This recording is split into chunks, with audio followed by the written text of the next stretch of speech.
Hello, we're Legends on Paper, an eclectic group of longtime gamers with a passion for Dungeons & Dragons. We're not voice actors, professional gamers, or paid performers. We're regular people, just like you, except that we'll probably make complete fools of ourselves along the way as we attempt to have fun and entertain. If you enjoyed tonight's production, please follow us on Twitter and subscribe to our channels on Twitch and YouTube. And most importantly, don't forget to tell all your friends. Thank you for joining us on this epic journey as Legends on Paper presents the greatest adventure.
Idiots.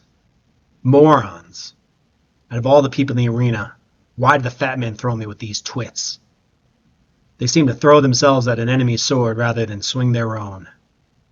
But we're tied together now, and I must weather this storm of fools. Jolo, the cleric, doesn't seem to stop speaking. His mouth spews more crap than a Gorgon's ass.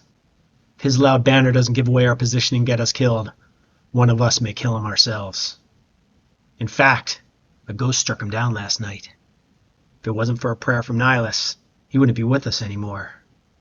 But even with his flaws, this cleric follows the golden sun. So he may be of some use in my quest. The glowing Tuatha Day. She's old and frail. We have too much to do. I can't watch the back of an old lady with what needs to be done. But she held her own last night. She did quite well with that short sword of hers. I was quite surprised. Still concerned that her motherly advice and watchful eye might conflict with some of the skills I have. I will have to be careful around her.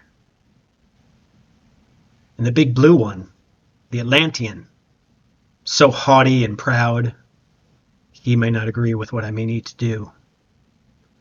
You know, for such a quiet individual, he goes around telling everyone everything that we're doing. Might as well run around town shouting that we're grave robbers. I'll need to watch myself around him too. And Nim, the red-haired elf. When we came upon the shrine and faced the ghost this past night, she was erratic and all over the place. She ran off and left me manacled to Jolo. She tried to push a boulder on a spirit that floats through rocks. She only succeeded in getting herself crushed. And guess who had to save her? Me! With ghostly figures all around, I had to rush to her side and start digging her out. I've never seen such a bloody mess. She better have an explanation for leaving me and Jolo behind, trying to get herself killed. What she doesn't know is that we probably share a similar past. But she went down one road, and I fell down the other. That was your will. But even with all their failings, we managed to survive the battle. Jolo even called forth some blessing from Suna and cleansed the shrine. But after that redeeming act, we managed to piss off the Atlantean, earning him a blue fist to his smug face. None of this was part of my plan. Heading back to Yorwick was definitely not part of my plan, but it's necessary, because it's part of your plan. I need to find it, or else all will pay a dire price. I need to find it, where the heavens will rain fire upon the land. These fools don't know the importance of my quest. I don't think any of them have the will to do what needs to be done. But I do, and I'll do anything. Quiet. Someone comes, and the lady beckons.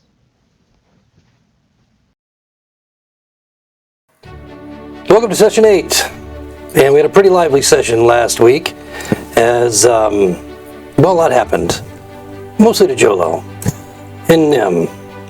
As we prepare to begin a new session, still the evening, very, very dark. It's quiet here in the clearing of the Dolmen.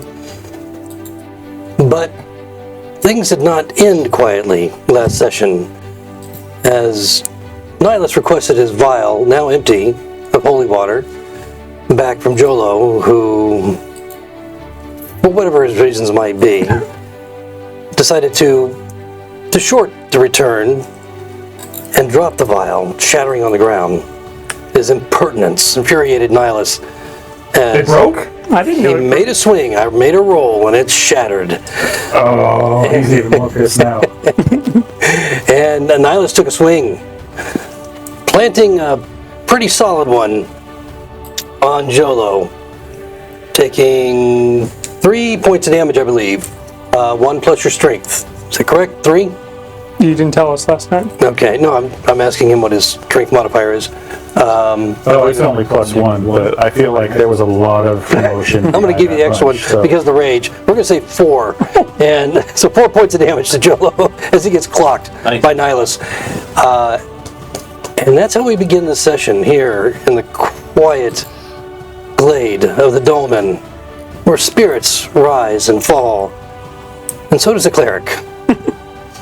What are you guys going to do? Oh, you deserve that. I think the cleric should probably fall and then rise, but whatever. I just kind of stare in disbelief at what Nihilus has done. Stay down. Stay down. No, I got up, remember? The fall and the rise? I mean, Suna has just cleansed the whole area of all this evil.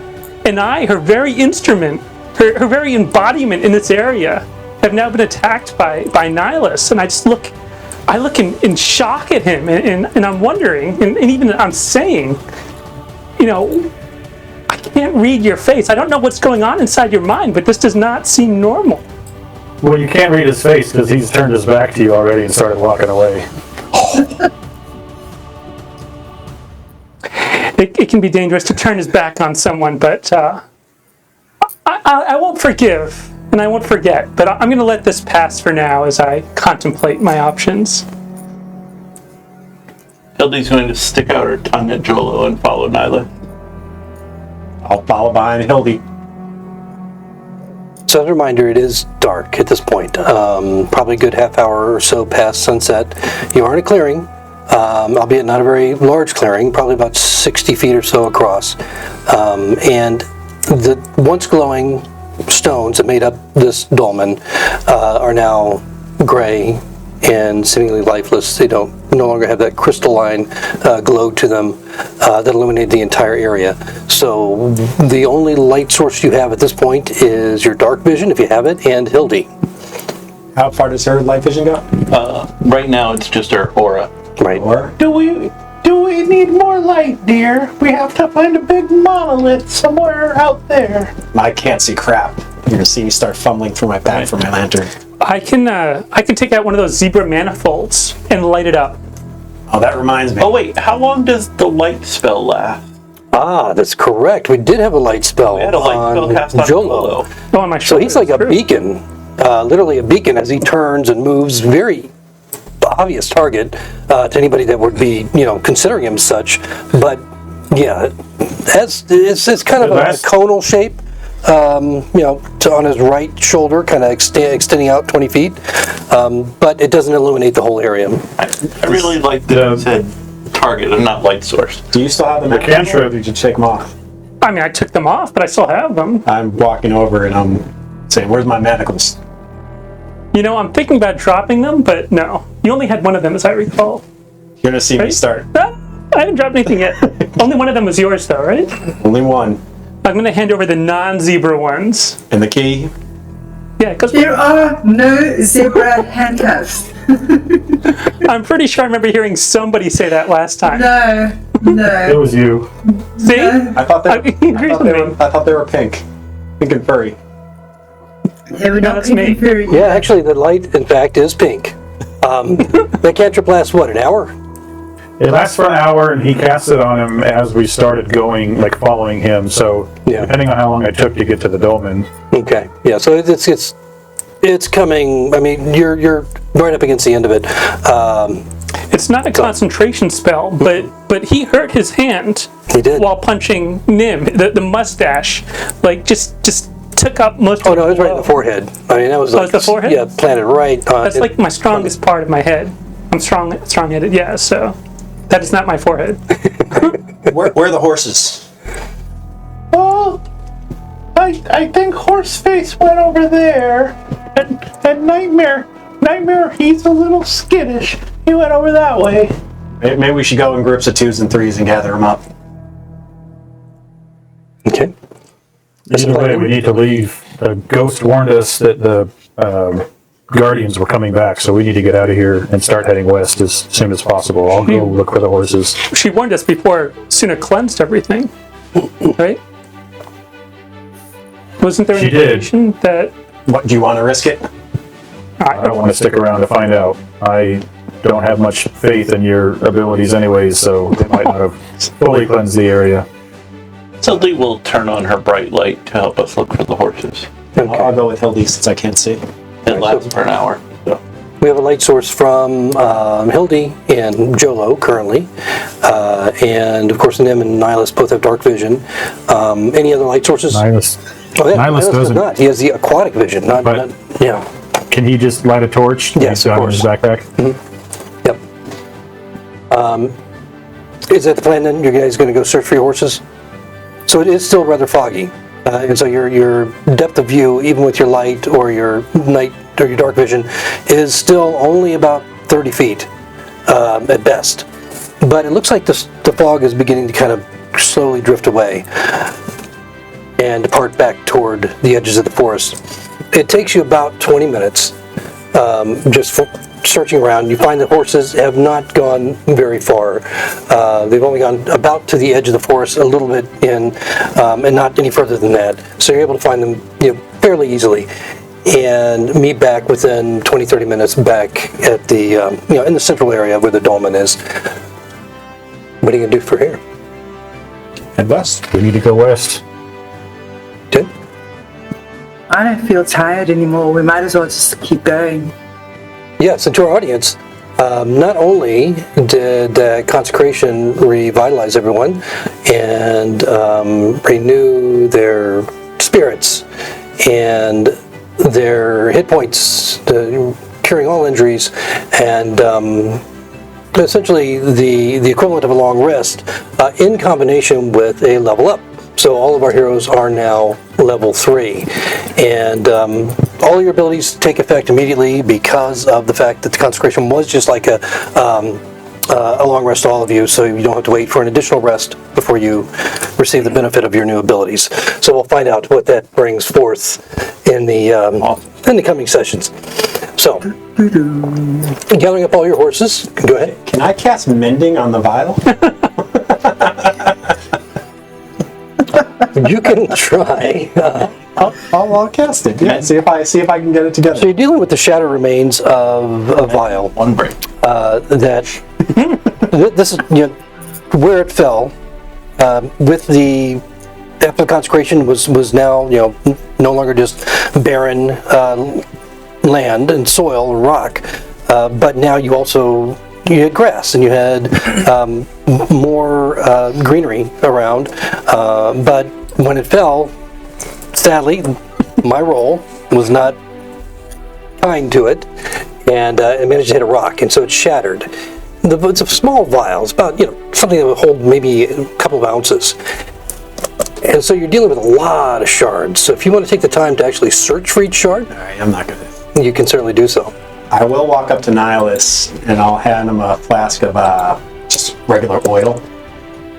And I'll say, not all humans are as ridiculous as others. This isn't holy water, but, and I'll just hand it to him. I'll walk away. Hildy will also walk up and hand him an empty bottle. I have these. I make potion.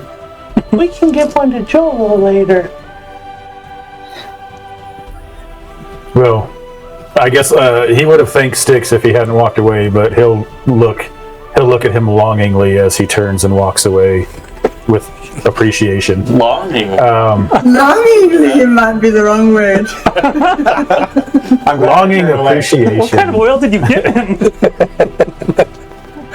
He'll thank Hildy. Remember, water-based. Thank you, Hildy. Oh, Yeah, that's going to come back to haunt you. I think I prefer getting punched personally. So making your way back into the forest, heading west, you have no idea how far you are away from the Dolmens at this point. The Dormont, sorry. As the half-elves never quite had the time, or didn't take the time, considering the transformation of Jolo, as abrupt as it was, to give you any further direction other than to follow the trail that was laid before you. Jolo did a good job of leading you, Jolo the ghost anyway, did a good job of leading you this far. From here, you can work out which way is west, but you don't see any continuation of a trail of any sort. So you can strike out into the forest in a westerly direction if you like, or if you'd like to do something else, you can tell me as well. Are we able to ride the horses now, or is it Not in the, well, I mean, you can try and ride them in the forest, but just you knowing horses and just logically, it would probably be dangerous at night. Where this monolith was it just a small clearing? I thought we came out of the woods and this was like the beginning of the open plains. No, when you came, it was about a 60-foot wide clearing, but there was a whole lot more fog at the time, and so you could only see shadows of the trees in the distance. Clearing in the forest. Yes, and so you couldn't get your quite arms around how big of an area it was until now that the fog is finally dissipating. Do I hear crickets? Passively, yes. Yes. I'm gonna You hear all kinds of night sounds. keep an Inside. eye out for some crickets. Roll a perception. Where are we again? Would our horses have been affected by the consecration spell as well, that they 21. now rested? Okay. The horses are now level 2. Roll a d12. 2. Okay, so you managed to find 2 crickets easily. Right. The crunchy kind. Making a thermometer? I got a few things I need to cast. All right. Yes, so the night sounds sound normal. You hear the hooting of the owl. You hear the insects buzzing around here and there, the wind rushing through the boughs of the trees, the leaves rustling. And it's cold wind, to remind you. It's still pretty chilly tonight. It wasn't just the situation you were in earlier that brought the frigid wind. It appears to be a very, very cold night as you press forward into the darkness of the forest. Now, is it your intent to travel through the forest as westerly as far as you can go? Or? Yeah. Might keep an eye out Nihilus. for sees anything through the trees that might stand out or anything like that. At this point, when you first entered, you were looking for your crickets and so forth. That 21 roll was pretty good. Just glancing around, all you see is dark forest ahead of you. Keep an eye out for some landmarks, everybody. Styx, dear, my illumination is going to die soon. You might want to light that lantern. Light cleric? Start lighting it. We're not talking to you. Yeah, I don't even acknowledge Jolo. I just light the lantern. Where's this rage coming from? Do they have any bells I can drop? I don't know. Can I get a marching order? Who's up front? Nihilus, our fearless leader. Nihilus will go up front. And are you all staying together? You're leading horses. Remember that. I'm staying away from Jolo. Okay. Who's bringing up? Who's behind? Or you can actually walk 2 by 2 if you want, but you're going to be kind of avoiding trees and ruts and so on and so forth. But I'll Who's with- ride next to Hildy, and I'll just be having a casual conversation about magic and stuff like that. so you and Hildy bringing up the rear? Oh, I don't believe in it. Is that correct? Sticks and Hildy. Are we in the rear or yes? I guess I'll be in the center, as usual. And then I'll keep an eye on you. so Nihilus Beauty knows no and bounds. Nim, and I'm happy to go up front. okay, so Nihilus, Nim, and Jolo up there. I'm more toward the middle, Yep. center. Okay, so I got you We're kind of behind. definitely moving our horses in front of Jolo. As Jolo is left to contemplate recent events. The consecration mostly. Okay. As you move through the forest slowly, it's difficult terrain. Just dealing with that, just like you were previous to Jolo being possessed. It's rough going for a while as you're just trying to miss the ruts, trying to keep your horses from stepping in a hole. A badger moves by in the darkness, kind of startled you for a moment. But aside from that, nothing threatening as you pass your first hour. Is there anything that you want to do during this time as you travel? Nihilus will use his druid craft and ask me if she would be so kind as to let him know what the weather is like for the next day. Okay. Roll a d30.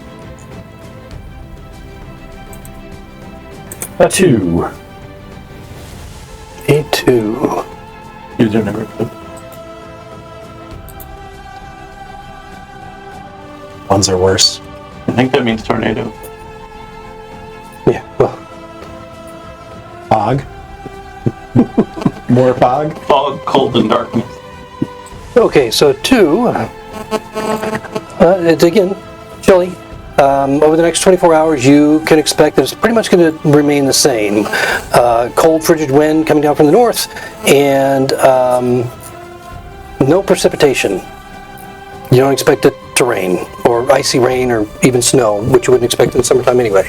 But it's still very, very cold, and so more of the status quo over the next 24 hours. Nim would like to cast Speak with Animals on her horse. Okay. Something she can do now as a Sylvan Elf. Yep. I'm going to say, girl, how you doing? Do you think you can go a little bit longer, or are you getting tired? The horse neighs and just kind of nods in a way that gives you the impression that it's feeling strong. It's not nervous. It seems calm with you and under your direction with the rest of the group. But Is there a name that I can call you? it kind of moves his hoof against the ground and scratches as you're moving, and then just kind of wiggles its tail. And you get the impression that it is known as to other horses and the way that they might identify themselves. What's the color?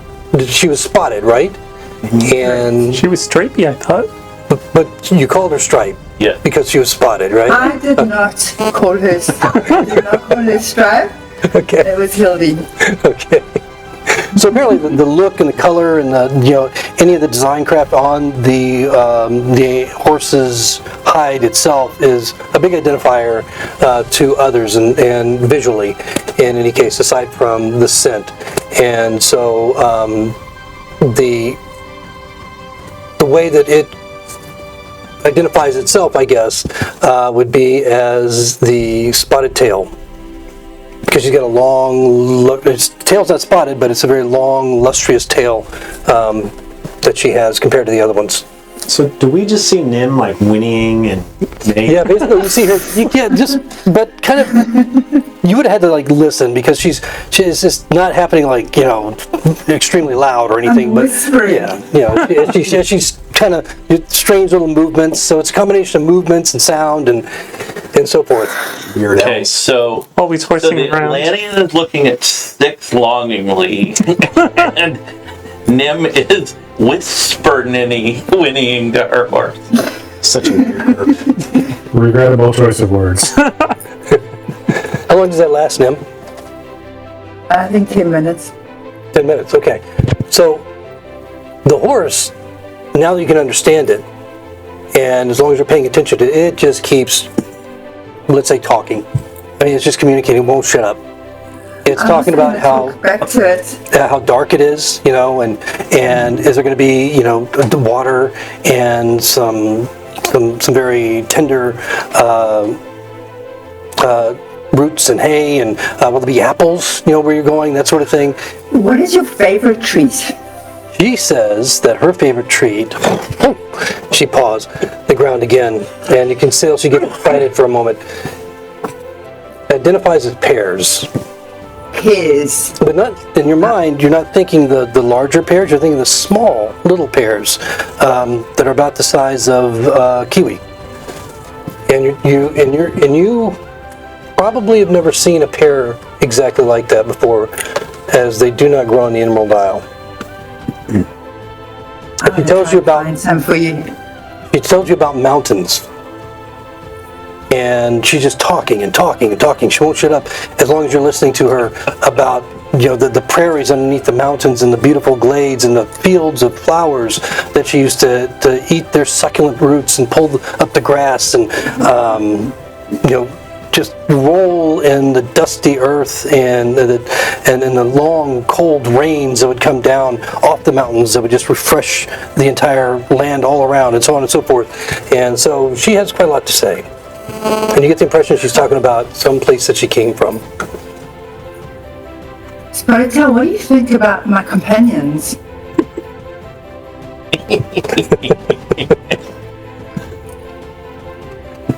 So Oh, the spell just ran out.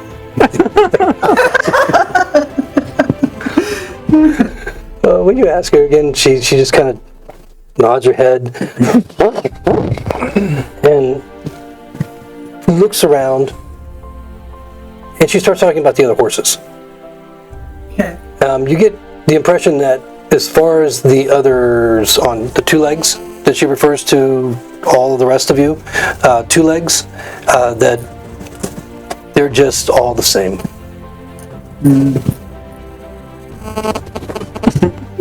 And which horse is the best? No, she definitely believes that she is the best. She has the prettiest tail. She'll tell you right. Of course, of course. Are they nice to the fat one, or does that one get teased? Hey, my conversation. I'm just wondering. Joel has ideas flying through his head.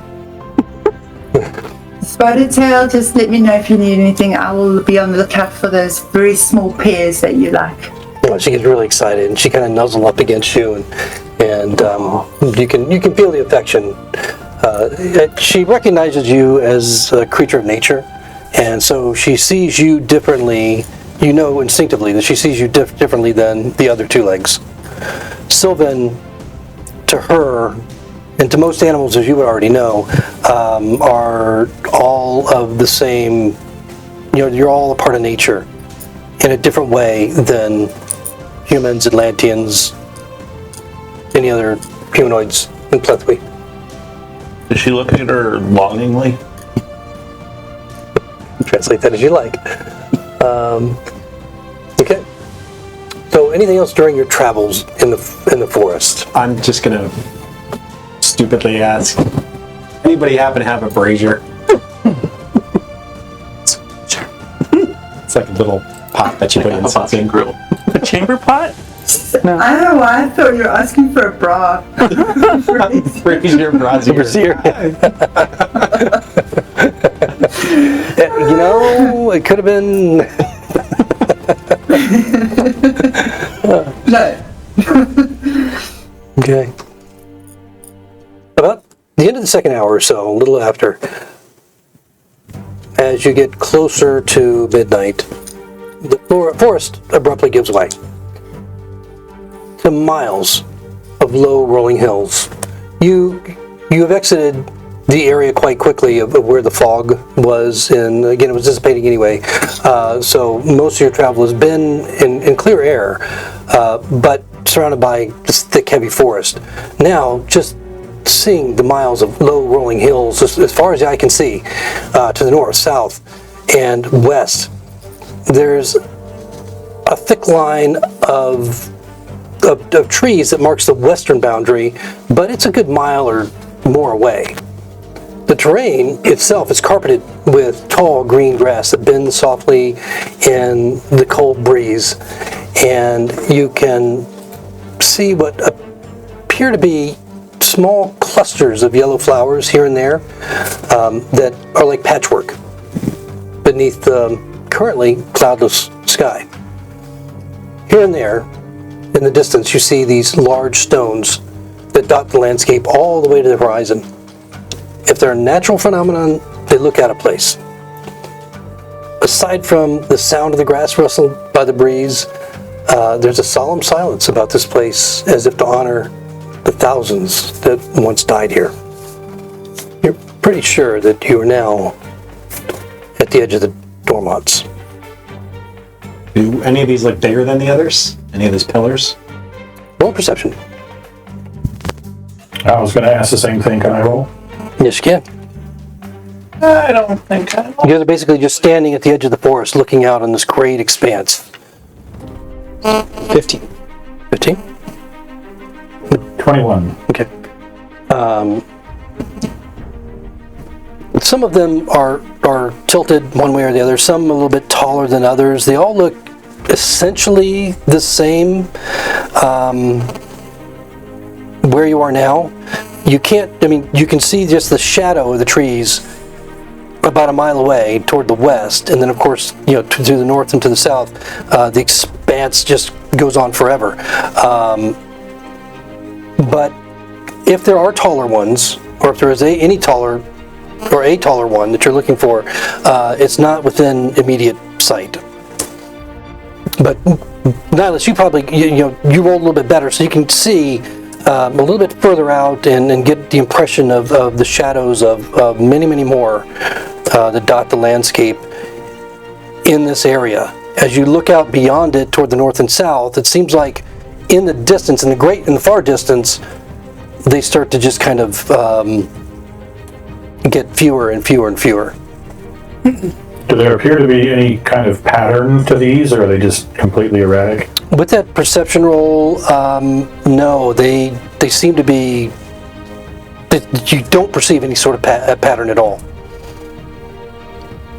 Now, you said they looked out of place. As we're riding and gradually approaching one, do they look tumbled stone? Do they look grown from the earth? Do they look piles of a building?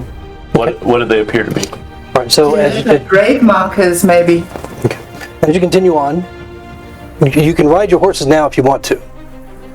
Oh, good. Horse missed me. You feel comfortable even in the darkness. This looks, although it has kind of a roll to the land a little bit, it seems a lot more flat, and there aren't lots of trees around with roots and holes and hovels that you're too concerned about. But it's up to you. Yep. Are the yellow flowers interesting in some way? They're just clustered and almost in different patterns, not like a specific pattern. They're not like all circles or squares or anything like that. Just patterns of flowers here and there. But it's not like the expanse of the area is covered with them. Just little here and there. It's not like they're saffron or something very expensive or exotic or something. I mean, you can look at them if you like as you come upon them. Sure. Okay.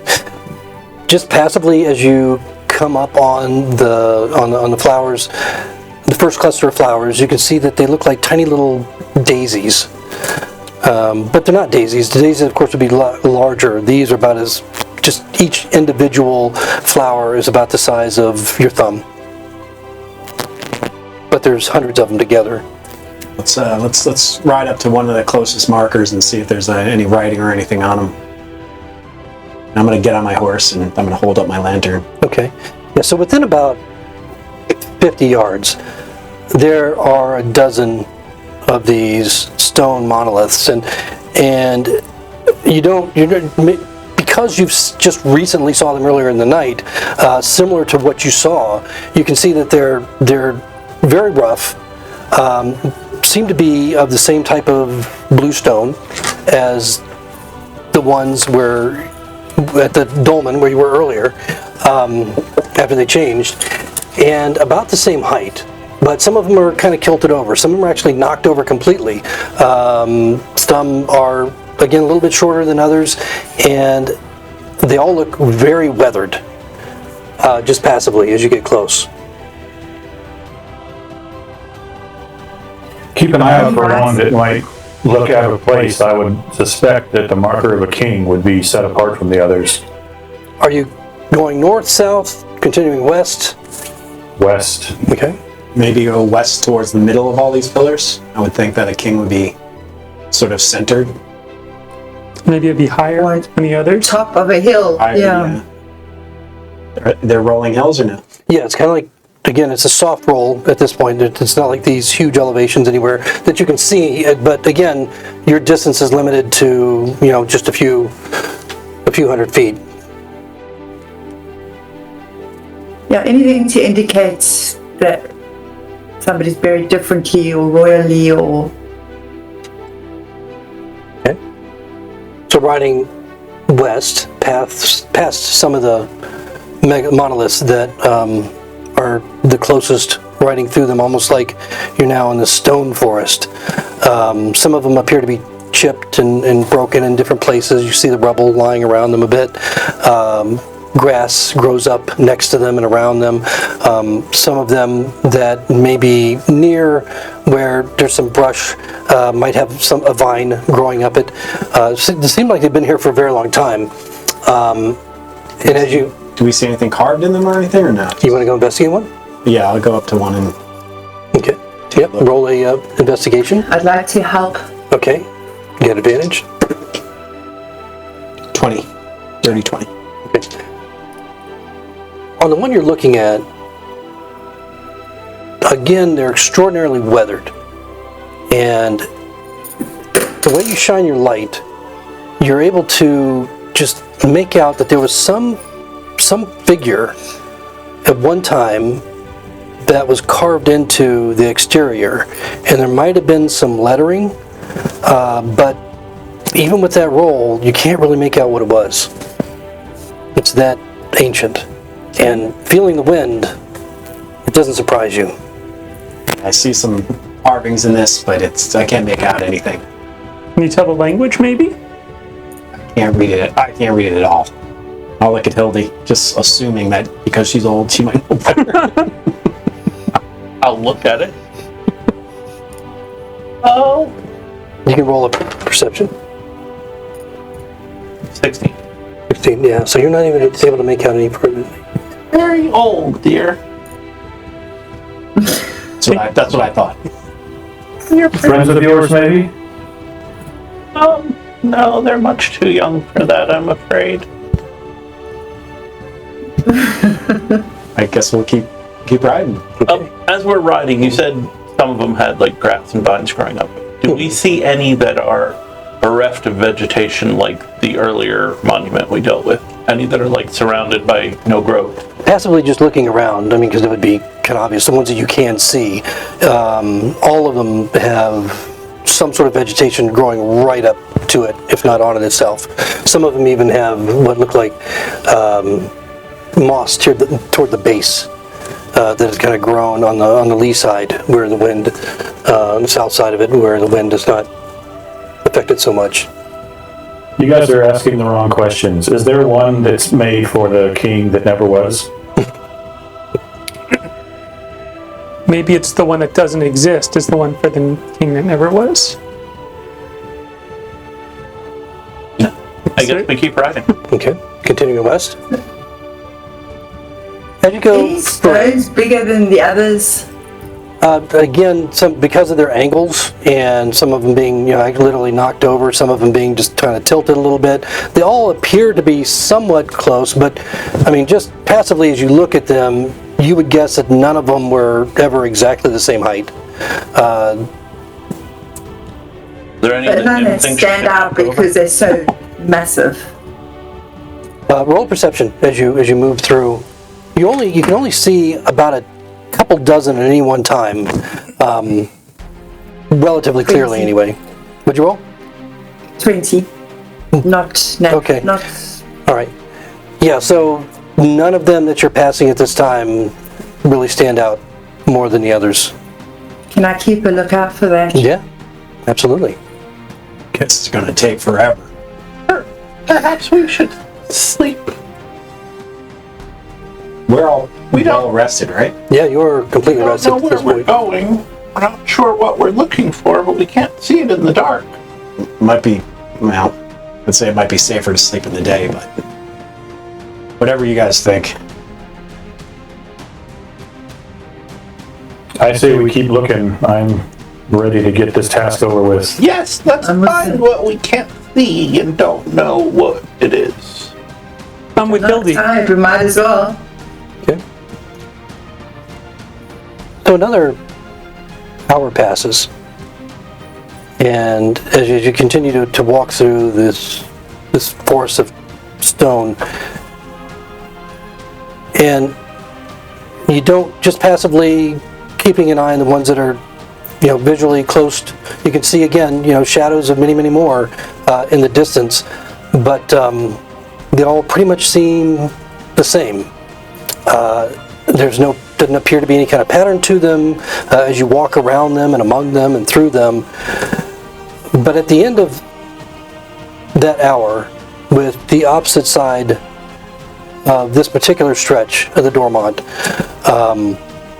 getting closer and closer, and you can see that there's more of the forest beyond, at that edge, at the western edge of the Dormonts. You see what appears to be a low rise that one single lone monolith, larger than the others that you've seen so far, stands alone.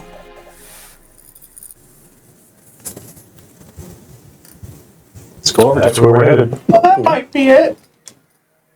Okay. As you get closer, you find yourself at the base of this hill, and it's about a 30-foot hike, at an elevated hike up to the top of the hill. It's grassy. It's not a very steep incline, so it's pretty easy to walk up there if you want. You may have some difficulty pulling the horses up there, and at the top, it's only about 30 or 20-foot diameter area at the top of the hill itself anyway, where this lone monolith is standing, and it takes a good portion of that up. So do you want to crowd your horses up there, or if you're going to go Does it look like a possibly man-made cairn, or does it look like a natural hill? roll perception.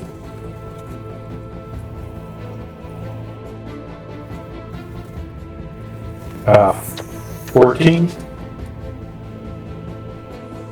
14. It looks like a rise above the land to you, which is also called a hill.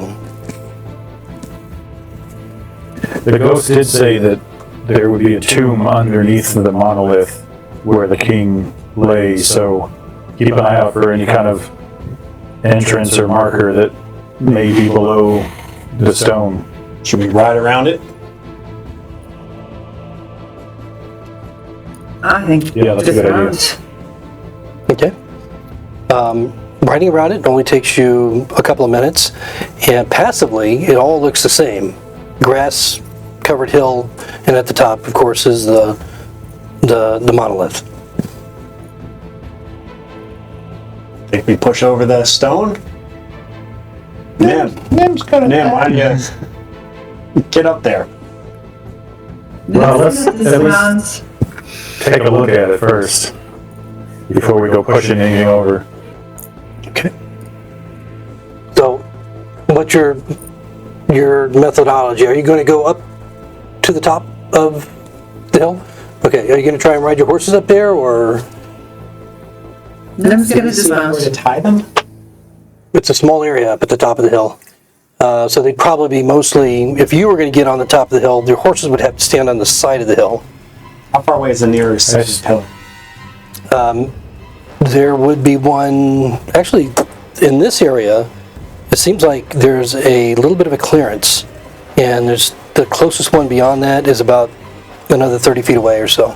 Want to tie the horses over there and Are there any trees, shrubs nearby? No trees here, no. Mm-mm. use some rope, tie 'em to the pillar over there, and then check out the main one?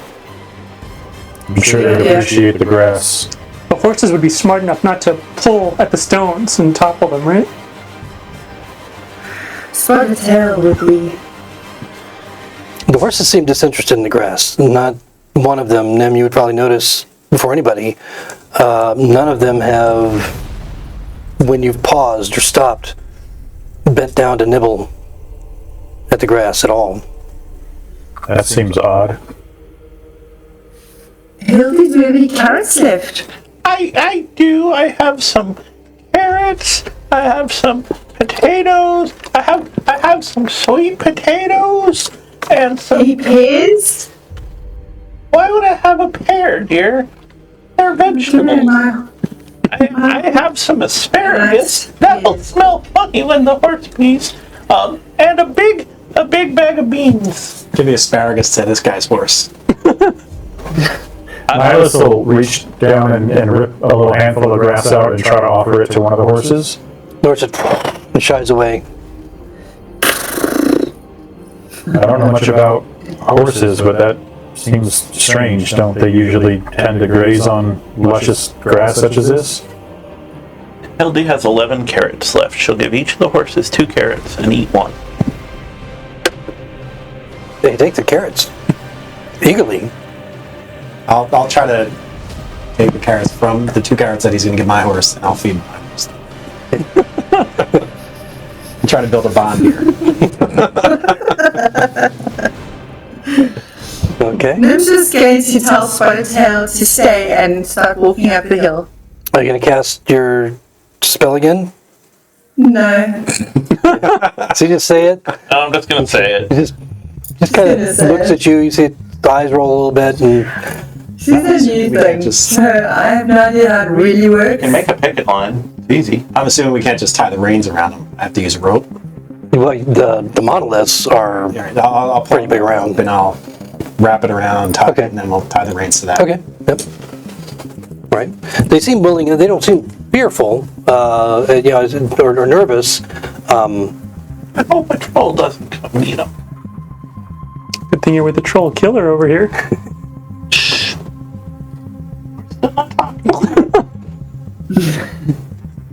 All right. So you have your horses tied to one of the monoliths. What do you do now? I think we'll head back to the main one. Climb to the Up the top, hill and- or Yeah. Yes. okay. And you get to the apex of this hill. Again, it's only about 30 feet high. You notice that although this monolith is weathered, just like the others, and of the same material, that blue stone, you can see the very, very faint image and the light of Hildy and the light that Styx is carrying. What appears to be some sort of a bird, but there's been some effort to scratch it away. But it was carved in so deeply that even the weathering and the efforts to scratch it away have still left the impression of some sort of bird. And there's a faint inscription that has been engraved into the side of the stone with the same amount of effort, but can faintly be seen, although it's been weathered over centuries and an attempt has been made to scratch it away as well. Emmy did mention a bird with respect to the king who never was. I don't know if you remember. I don't remember. The part about not needing a chicken if his wife could lay eggs or something. Does that ring a bell? I'm not crazy. It You're happens. the one that spends time with chickens. It was. I think that was that was just one of his jokes. Sometimes there's great truth in humor. Did Euclid Dormont or whatever, Lord Euclid, have a bird as like a crest or anything like that? Is there anything that makes us think this bird is that? You can do a history check if you like, All right. but not an advantage. Not an advantage. Can I see if I recognize It's actually a the disadvantage, bird? but it's just a straight roll for you. All right then. Let's take my low one. 21. 21, that's good.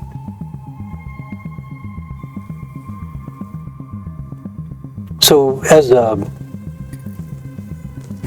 educated Twathaday, actually, there may be your feeling is that something. This is what you know. Looking at the effort that was put into this, size of the monolith itself lends the impression that this is probably a notable person or a dedication to a notable person. Whether or not this is where Lord Dormont is buried or if that's his particular crest, you have no idea. We read the words that are etched in there. You can make a perception roll.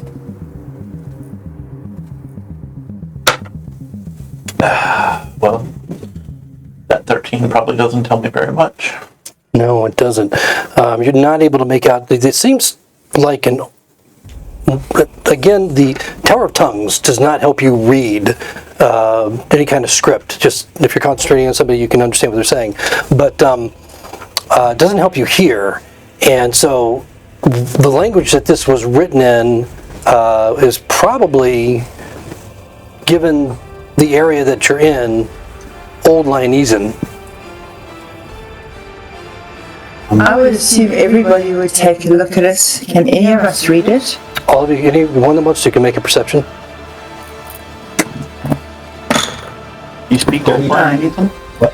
You speak Old Lionesian? No. But it is a 20. They're dirty 20. 25 perception. Wow. The hell? 9. Not me. Anybody else? Nope. So Styx and Nihilus working, with the light and trying to see the symbols better. You can make out that there is an inscription, and you can kind of make out the words, and then extrapolating those to modern day Lionesian, which of course Styx you would speak. With those rolls, you're able to kind of sound them out and make some rough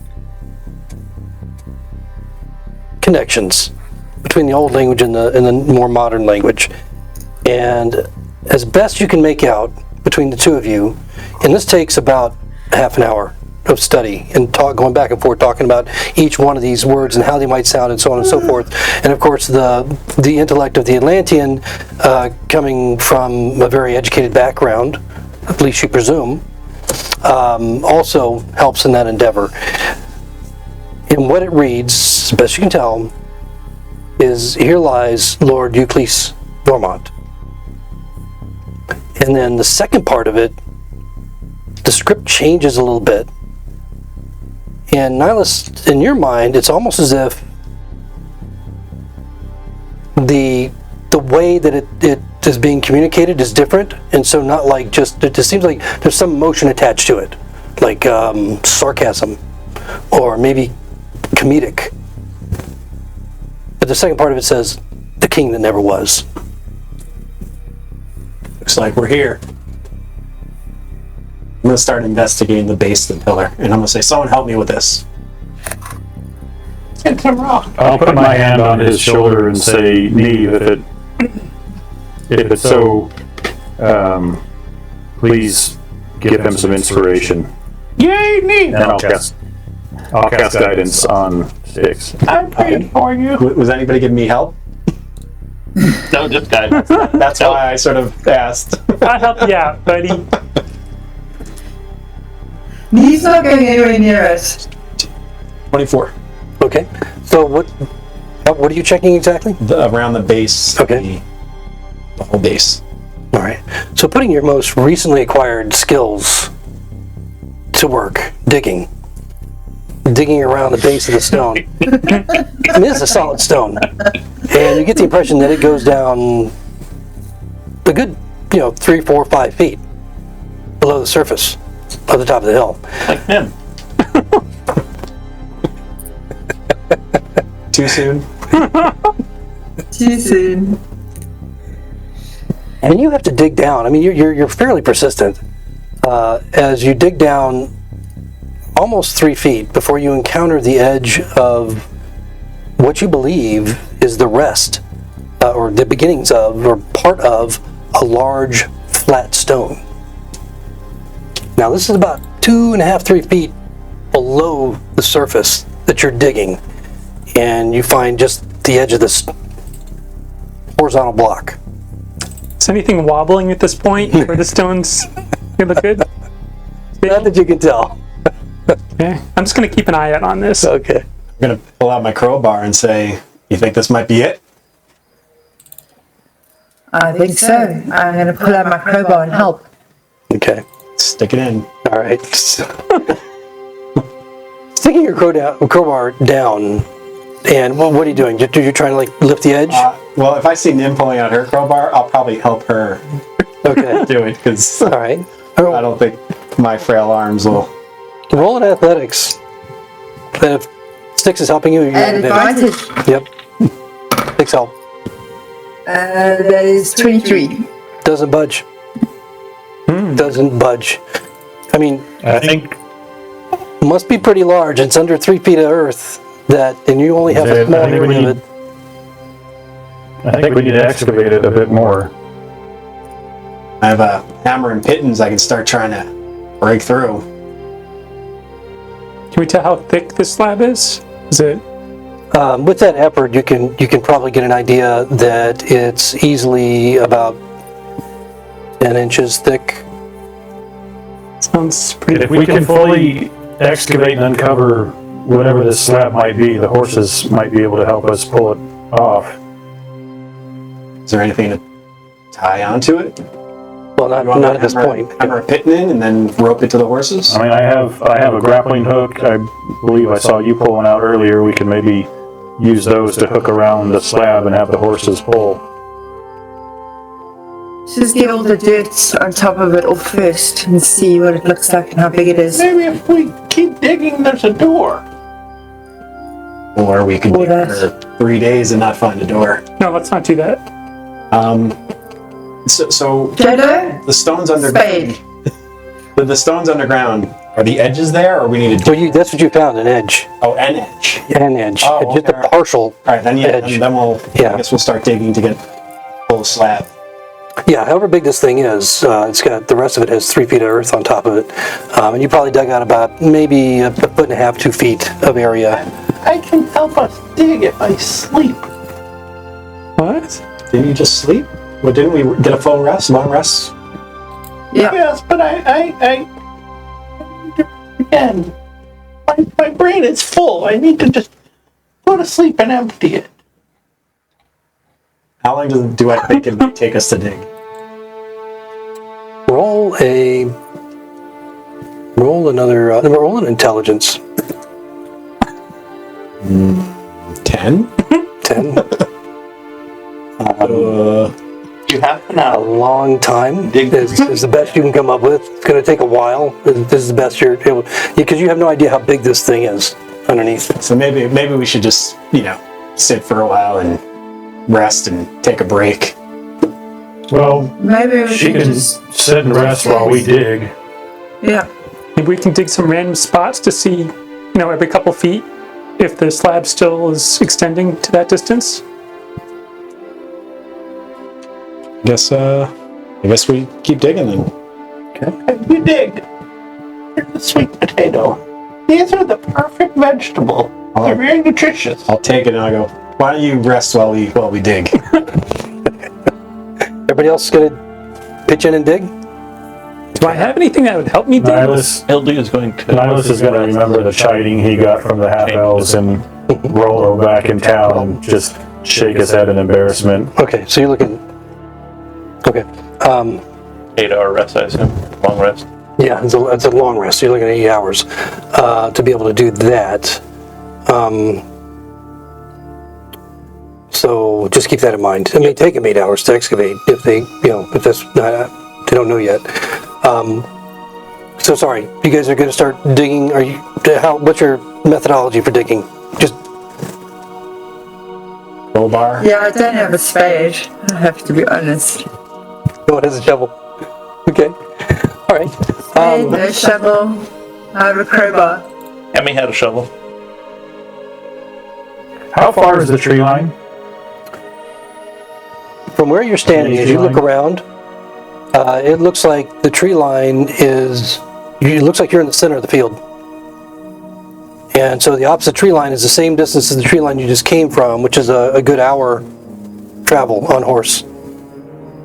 No rocks, logs, branches, trees, anywhere Monoliths. in sight. I'm A gonna, whole bunch of monoliths. I'm gonna line Are there my. any small, like, There's brush, there's bushes. rocks, and anything to help, like like a branch or like a rock that I could use to Solo's help shield? dig with.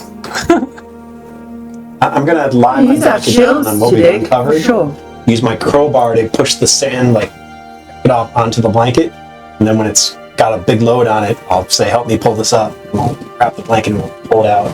We'll keep doing that. And I'm just gonna scrape with the shield. Where the blanket's on the floor, and then I'll use the crowbar to push the Oh, okay, you're going to use it kind of as a wheelbarrow, but and just, use the- okay, got the it. blanket as a Okay, yeah, to move the earth away. You could probably find, some of the monoliths were cracked and broken, so you'd be able to find a shard that might help you. It would, searching around in the darkness, it may take you a couple minutes, but you'd be able to find one fairly easily. As you begin to dig, again, you realize, of course, that this thing is about 3 feet under the ground and going around the edges, starting on one end and then continuing to go. After about an hour, you realize that it's probably going to take you another couple hours. You discover a corner, you discover another corner, but there's still a lot of earth to move. And this thing is heavy. And it's a bluestone, about 10, 12 inches thick. It's not exactly even.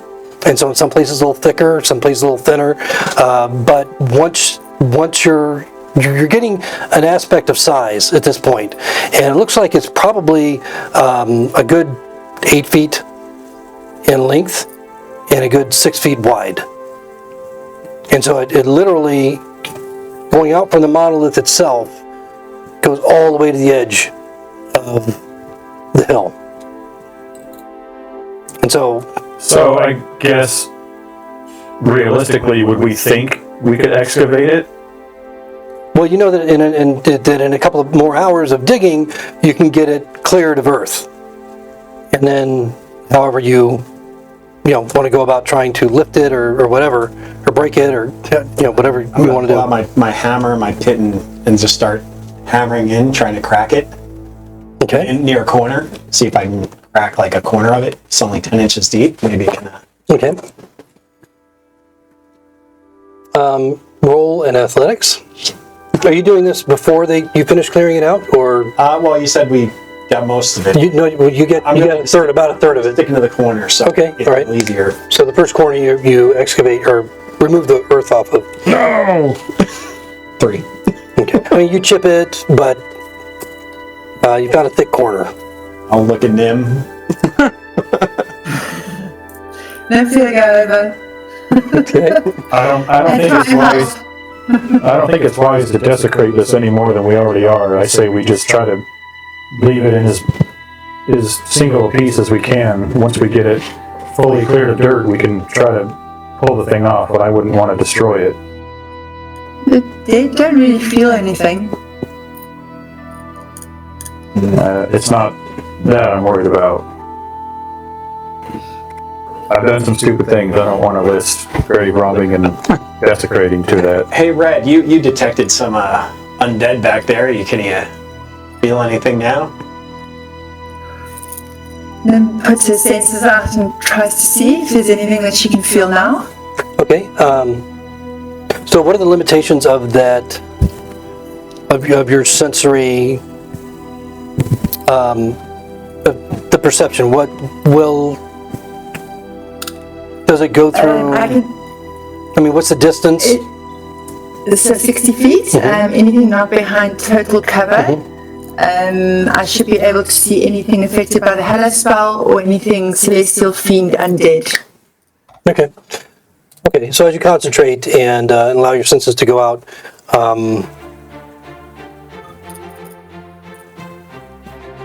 focusing, you stare hard at Jolo for a second, but then nope, he's good. Yes, he is. And no, you don't perceive any of that. Well, it could take us hours to dig up the slab, and then we might not have the strength to lift it. Right now you're about midnight, so after you travel across the Dormont and getting to this point, digging up the first hour, you're at midnight. Can we dig sideways through the hill underneath the slab? We could just come upon a wall of stone.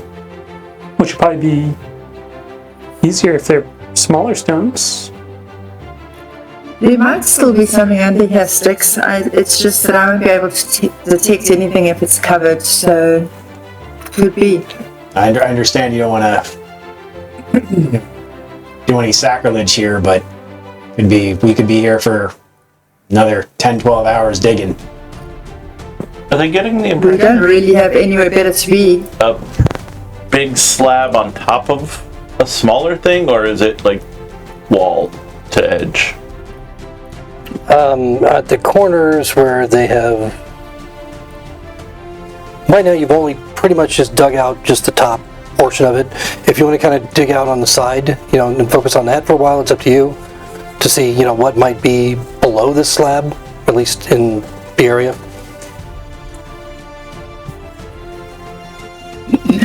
I probably try and dig more on the wall that's facing the rest of the field, so that I would assume that if there is a door, it would be on that side. Okay, so on the incline of the hill where the slab Correct. meets. Okay, or as close to. Okay, so you're going to spend a little time there digging out the edge.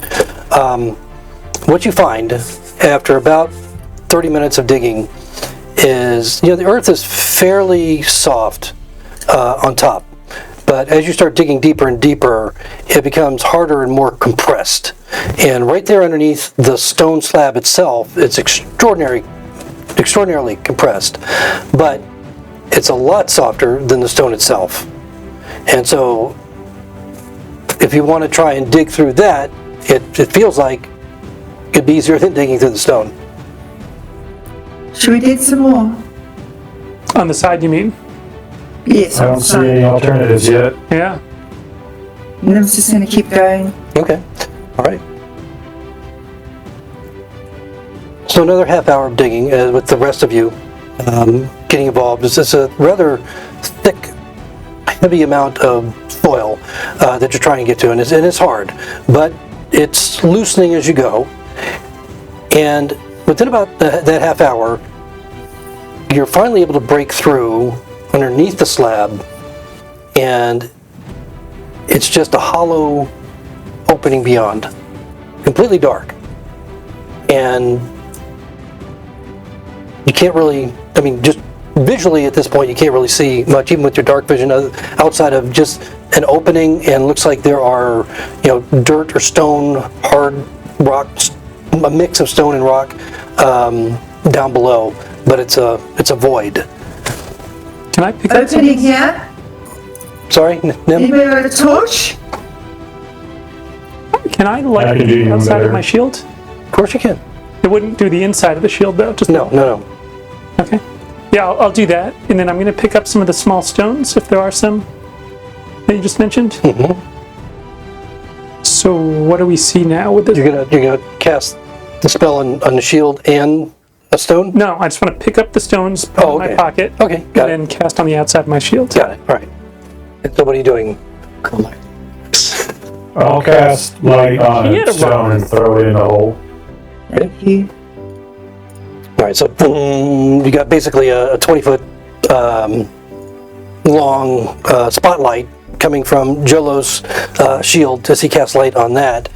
And as you cast it on your stone and toss it in, fairly quickly you hear it kind of tink, tink, tink, tink, tink, tink, hitting stone down along the way. Looking in through the opening, you can see what looks like a very rough stone stairway that is just thick with not so much dust, but just debris, earth, just ground up earth that looks dry, that leads further into the darkness. But you can only see so far as the stone goes down the 2 or 3 steps and lands in what looks like a rough corridor before it's stopped by just a mass of cobwebs that blocks any visual, that just obscures what you see beyond that. I'm going to say, Anything beyond that. quiet for a minute. I'm going to just listen to hear if I hear any movement. Okay, perception.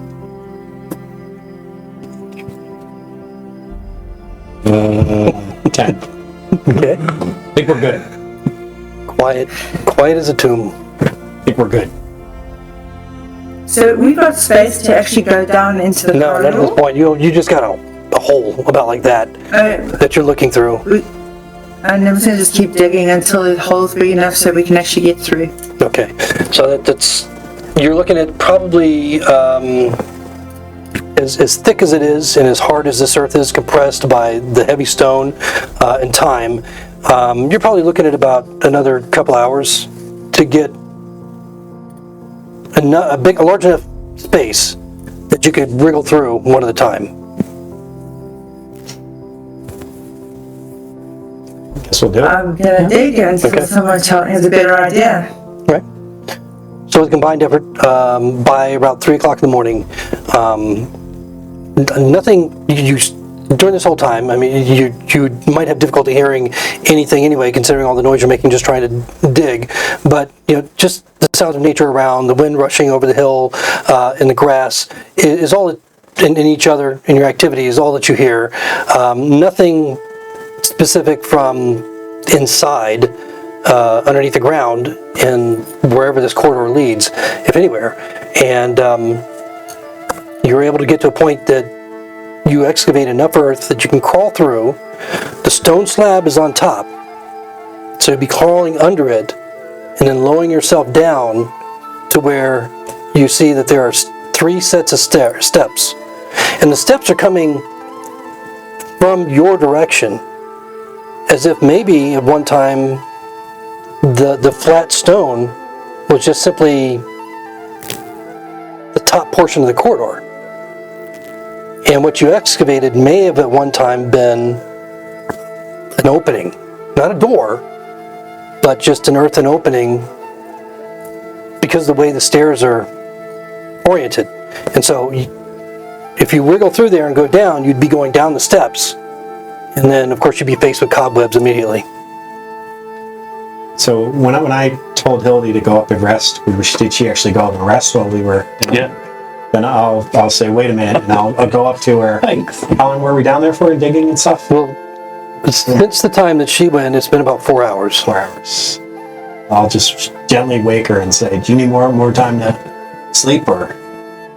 Making a lot of noise. I slept a little. Not enough to help, but Do you need more? We're not. no, I might as well come dig with you. Yay me! I think we've got an opening, so Oh, good. Then I don't need to sleep at all. I'll go back to the group. Okay. Hildy, as you awaken and you walk with Styx over to where this opening is, as soon as your eyes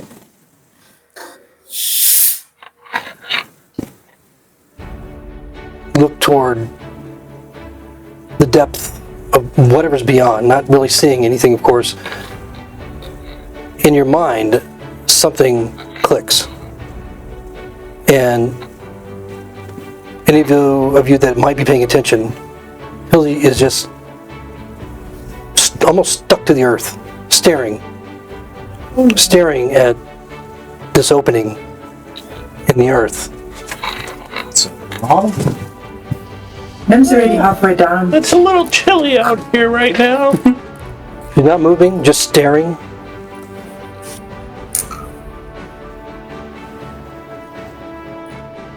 And then, a moment later, she begins to choke. Seems like her time has come. She lived a long life. I thought Jolo would go first. Not it. I'll start trying to help her. Okay. Which all right. pockets do you want to look at first? How are you going to try and help her? Medicine? You gonna do the A medicine check? I'd say a Heimlich maneuver, but I don't think I know that. Roll a medicine check. Oh, not good at medicine. Yeah, Hildy, you're holding it. You feel, you're holding your neck. What did you roll? 12. 12. Even with a 12, it's better than average, and it's pretty obvious that she's choking on something.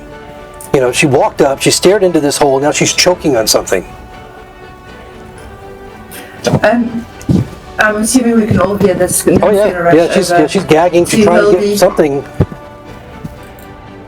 Nim's going to lay on hands and see if that will help at all. Okay.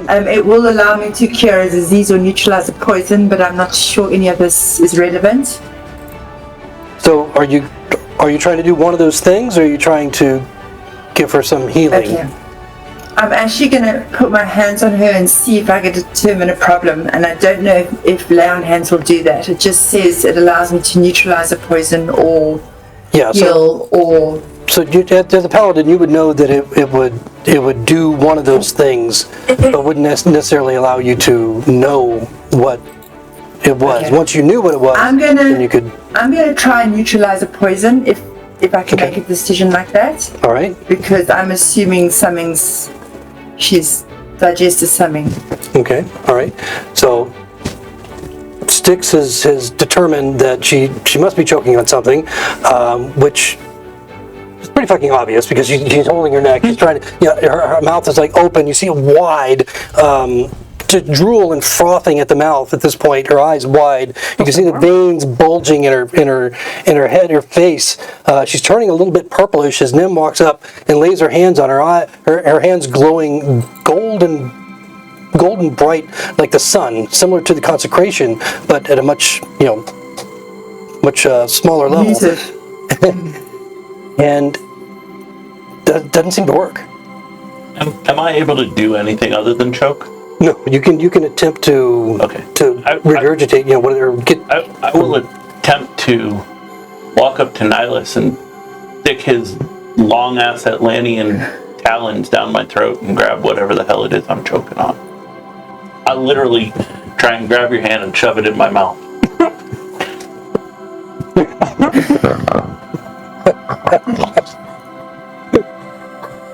I'd like to give her a slap on her back as well. Okay. All right.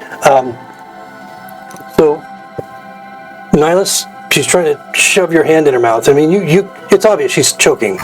And Nim is... I'll pull my hand back and I'll quickly reach down and grab my water skin and pour it in her throat. And at the same time, I'm going to say, Pontus, help me manipulate this water, and I'm going to use shape water to try to push the water down. Push the water down, okay. I can manipulate water to animate the direction. Okay, so you're forcing the water into her throat. A flash. While Nim is slapping her on the back. So Nim, go ahead and roll in athletics. Not to so much break her or hurt her or anything like that, but just to how well you do it. A natural 20 plus I have 5, so 25. Wow, okay. So just before Nihilus is able to shove the water down her throat, you hit her in the right place.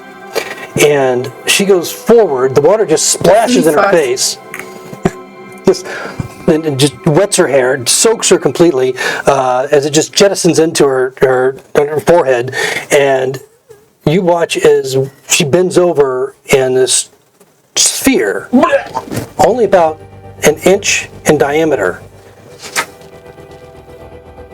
that is glowing purple, goes projecting out and onto the ground where it lies motionless in the green grass. What the hell is that? What have you been eating? I don't think we should go in there. Is Hildy glowing too, or did it stop when the orb came out? You had to concentrate on that brighter light. Oh, that had already died. Yeah, that's right, because you were resting. So no, I mean her regular glow continues. None of that changed. I'll pick it Hildy, up. what is that? It's Does it look like it's an slimy, organ or something? from. Does it look like a jewel? I'll wipe it off on Jolo's clothes. I mean, the closest that you can relate to it is like a large black pearl. But I mean, it might or might not be a pearl, but it has this faint purple glow. So it got dirtier when you wiped it on my clothes, essentially. I'm not sure what this is, but I'm gonna hold on to it, I think. I don't know if it's a good idea we go down there, boys. Is that common for Has two out this happened Regurgitate before? pearls? Do you got any more down there? Sometimes I have visions, and they're not always pleasant. And I had one about that big dark hole. So is that a pearl of wisdom you gave? I don't know what it is. There was a beautiful swan, and it flew out, and it landed right in front of me. And then it looked up at me, and it looked so sad, and then it just died and disappeared. And then there was this purple, painful thing, and I guess it went in my throat. You know what that's like, Jolo. I don't think she was breathing for a very long time. Well, I don't think we have a choice. We do have to go down there. Well, can someone else go first?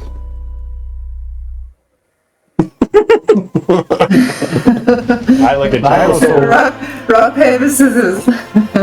So, hold on. Is anybody in the stairs too No. yet? Nim No, no. is- I yeah, was. Well, you were looking in there, but you have. haven't gone inside Yeah. yet.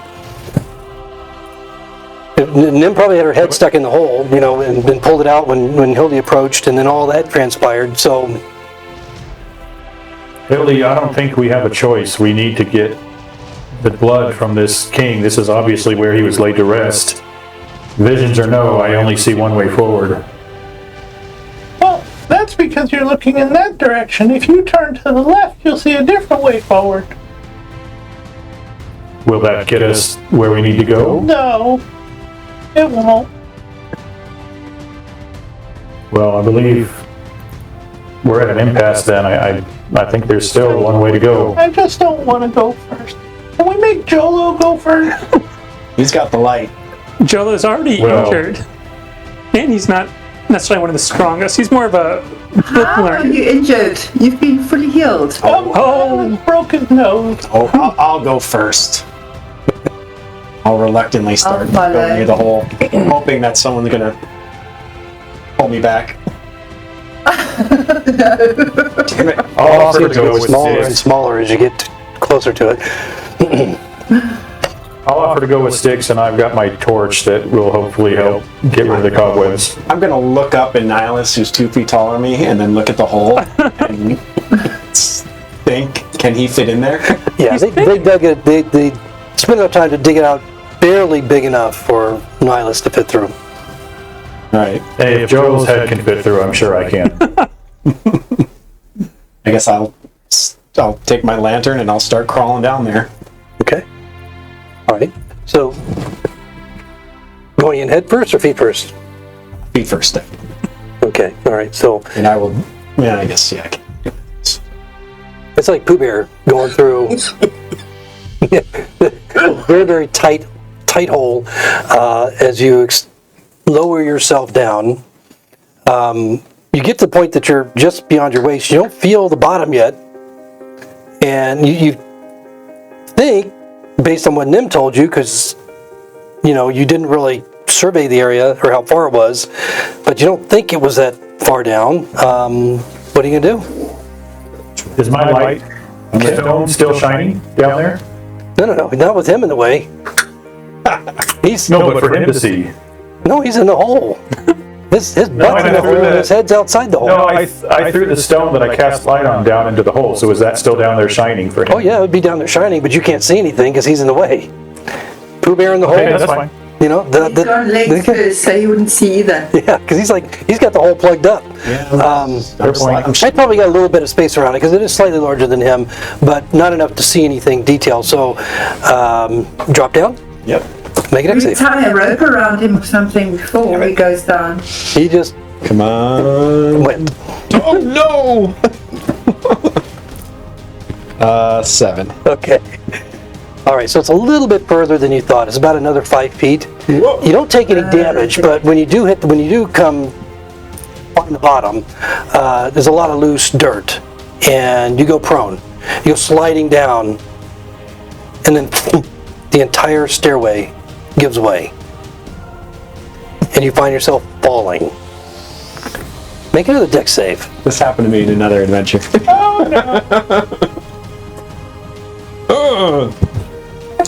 Stairs were stone, right? Not wood. 13. Okay, so as the stairway falls out from underneath you, you find yourself just falling in the air with the stones and Grab onto it? rock. Not with that dex save, you didn't. Are you Your sweating? fingers just go Well, I crawling know. down the edge of this pit. The whole time I'm thinking, damn it, I had to say I'm going first. I'm never doing this again. And when you hit the bottom, it's a jarring drop, but it seems like it's pretty clear. There's no debris, there's no spikes, there's nothing like that. But as you hit the hard earth, you take 5 points of bludgeoning damage. And looking back up, the rock that Nihilus threw in is now down with you. And so it's illuminated the entire, you see that there's the rubble from the stairs is falling all around you, but it looks like it's about 10 feet up. Just to the top of where the stairs were, another 5 feet to the bottom of the hole that they made.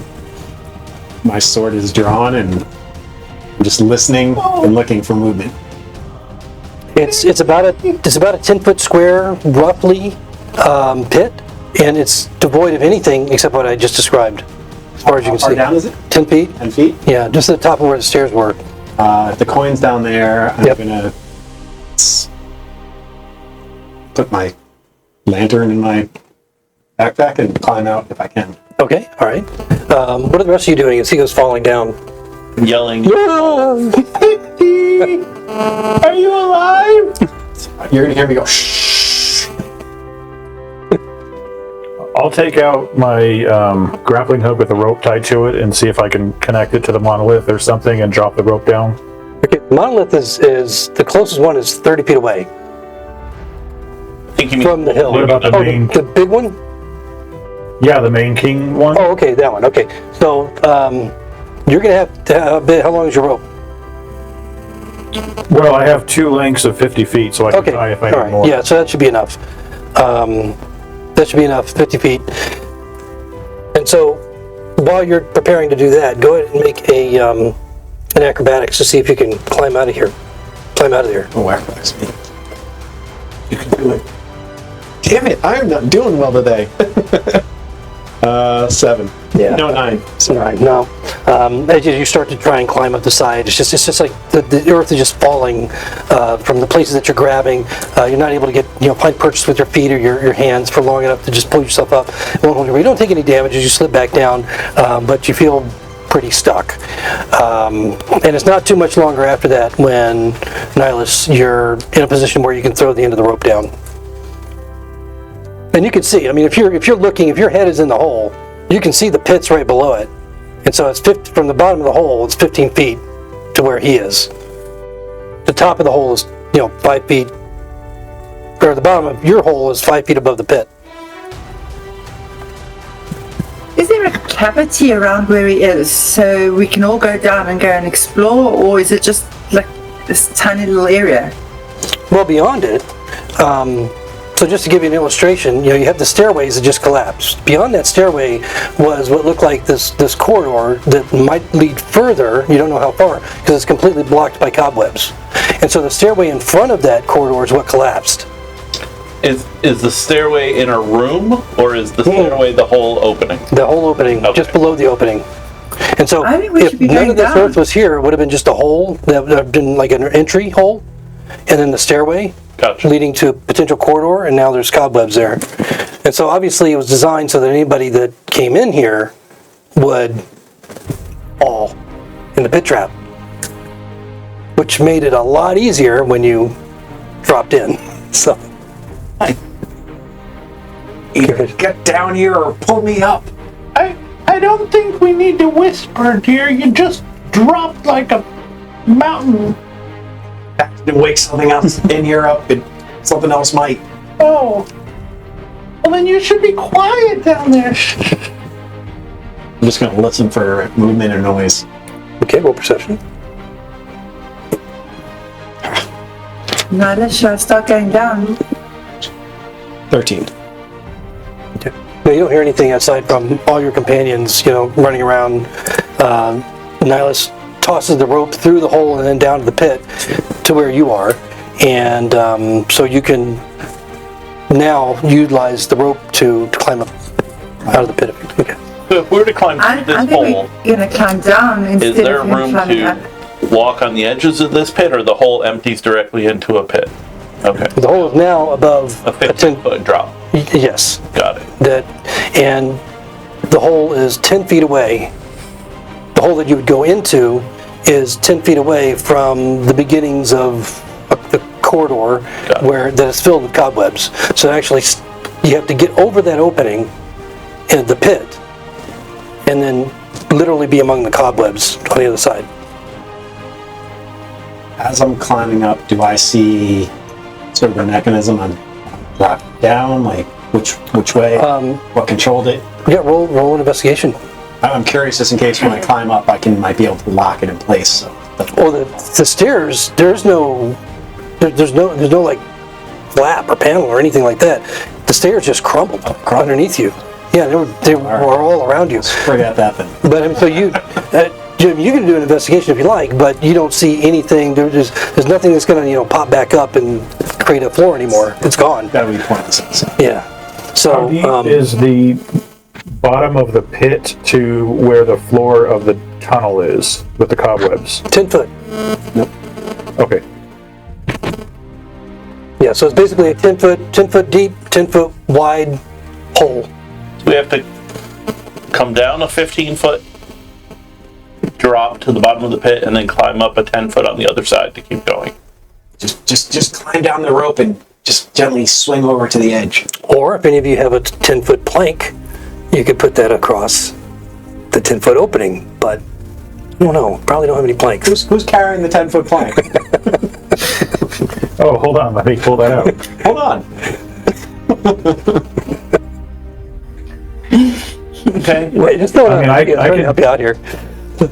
I would offer to climb down there and help hoist anybody up to the opening of the tunnel if we can torch the cobwebs. I've climbed up and I'm just standing on the edge of the cobwebs, like looking up Yeah, you're expectingly. you could have easily climbed it, but you could have climbed to the side where the hole is that you come in, because it's 10 feet, because the rope is dangling through the hole and then down the pit, and so you would have to release the rope and shimmy around with your hands on the edge of the pit to get to the opposite side of the pit where the cobwebs are leading to the corridor. Because the rope is not hanging like straight down; it's just hanging on the opposite side of where the cobwebs are. Because the opening of the hole, is on the opposite side of that. So I'll climb up and I'll just wait from there. Okay, so yeah, so there's a little bit of one person could probably stand there without, or at least sit there without too much trouble, below the hole and at the top of the pit. Anybody else coming in is going to be like right on top of you. I guess I will use the rope to sort of just swing over to the other side where the webs are then. Okay, that's going to be. I mean, you could try that. Does good. it seem like it would be easier to actually just climb across Sticks. the edge? Well, I can climb down there with you and help hoist you up. Maybe you should do that. Have him climb all the way I'll down. start climbing down, assuming he went back down. okay, so Styx is going to be back at the bottom of the pit, and Nihilus, you're going to follow him down, and then the two of you at the bottom of the pit, you're going to Okay, got it. All right, so that's probably the most easiest way, with sans any plank that shows up, to manage to hoist yourself up to the other side, except for the last person, which you can work out. But yeah, Styx, you're able to easily assist him to the opposite edge, and you can just lift yourself up without any roll. And as I'm there in the top, I'm gonna ready a firebolt if anything comes out of these. Okay, I mean you're like your face is in the cobwebs at this point, so you're among the cobwebs if you're going to stand at the edge of the pit. I got it. I know Okay. wants to go. Right. You can't see anything beyond that, but you can see the webs are pretty thick here, so you have no idea how far they go back. It could be a foot, it could be 10, who knows? I'll look down. I've had a torch. Yeah, and ask for a torch. Yeah, I mean, Nihilus has had one this whole time, so I would have probably dropped it down there before I climbed the rope, so that the torch is down on the So top. I assume you just left it up top. Didn't you light a lantern? And him, throw that torch down, please. Back in my bag. And Number is going to gently lower the torch. Okay, I'm going to throw it down. Okay, good. And just for shits and giggles, roll an acrobatics. 14 plus...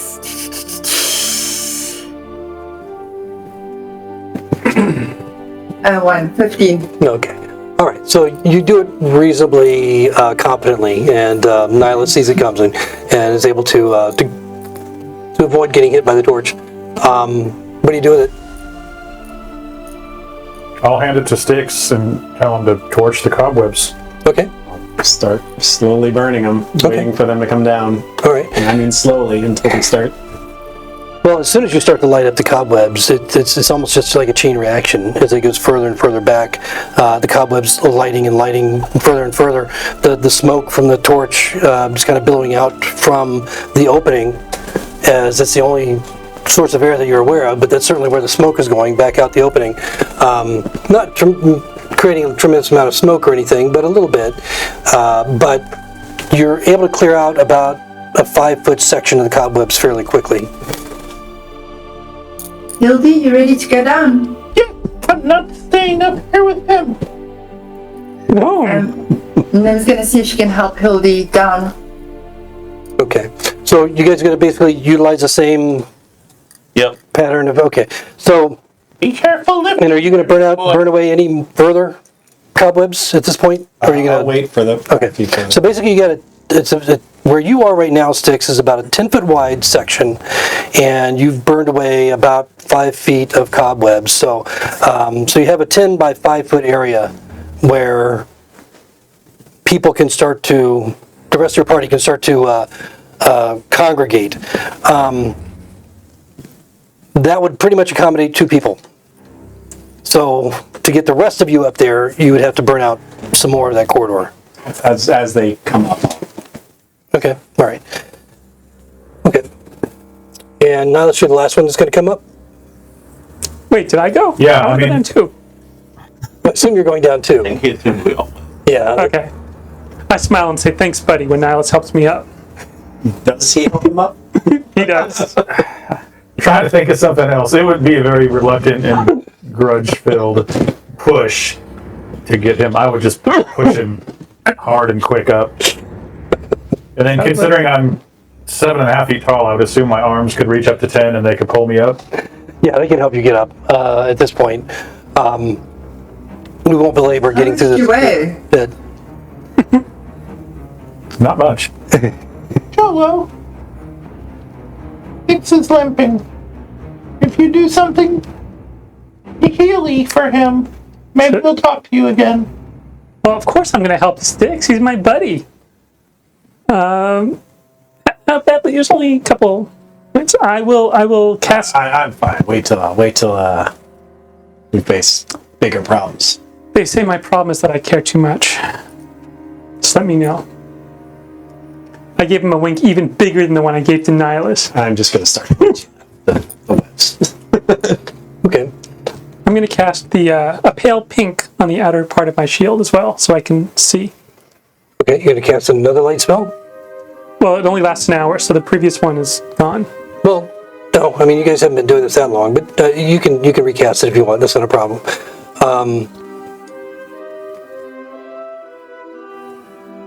Aside from the scent of the smoke from the torch burning away the cobwebs, you haven't seen any spiders yet. Aside from smaller ones, I mean, maybe a quarter the size of your hand, here and there, that's kind of skitter away very, very quickly as you start to burn away some of the cobweb. It's a very stagnant air. Clearly it has not been breathed for centuries. And an oppressive space with rough-hewn rock that's been kind of just carved through.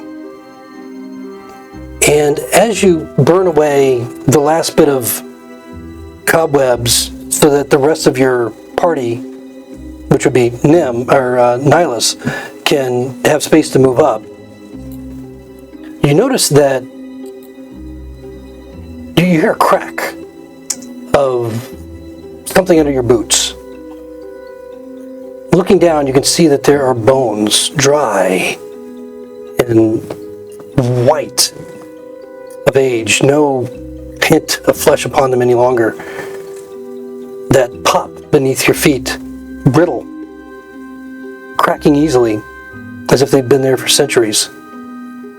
Some almost sounding like the strangled cries with each step, but maybe that's just your overly active imagination. Can I take a look and see if there are any bite marks or tooth-induced damage to these bones? Well, we'll do that right after the break. When we pick back up, as the last bit of cobwebs are burned away, you can see what looks like in the distance that you can see further with the torch is more clear. The cobwebs are now disintegrated, a path of these bones leading off into the darkness, and we will pick up with that after the break. So I'll see you in about 10 minutes. That's not a good place to go on break. See what happens And under a rock. next. All right, break time.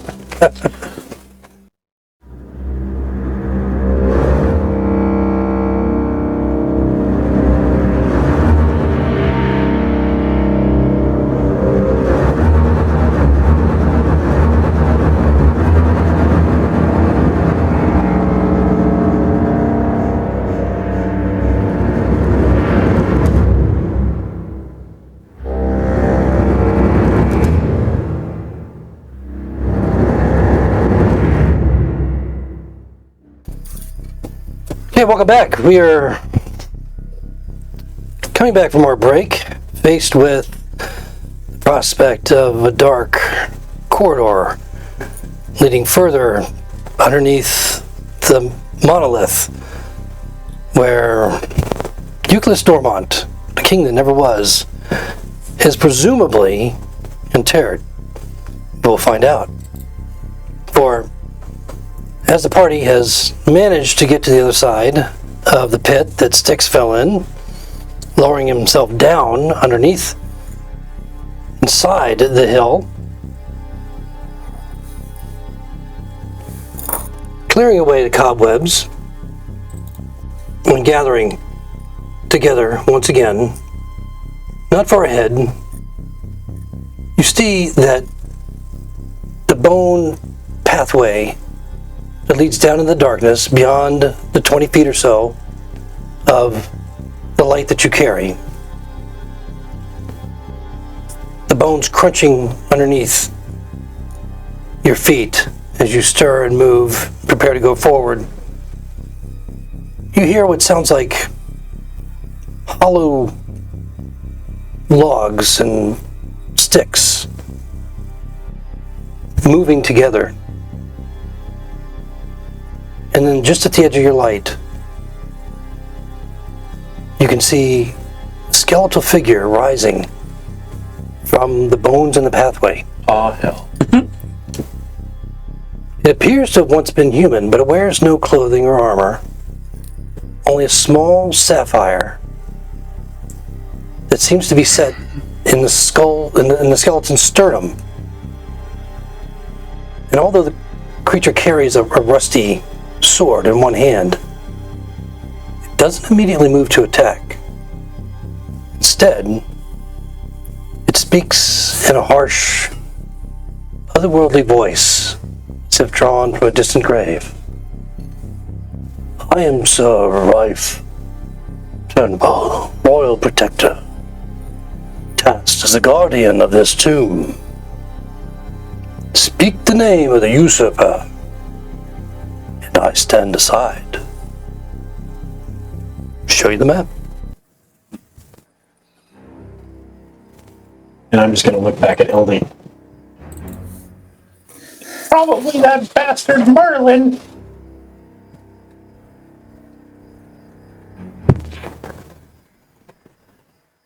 What are you gonna do? Oh, she said that out loud. No. Well, the figure doesn't react. It's standing there coolly, waiting for your response. Would the usurper be the king that is currently on the throne? Or is it the one that's buried here?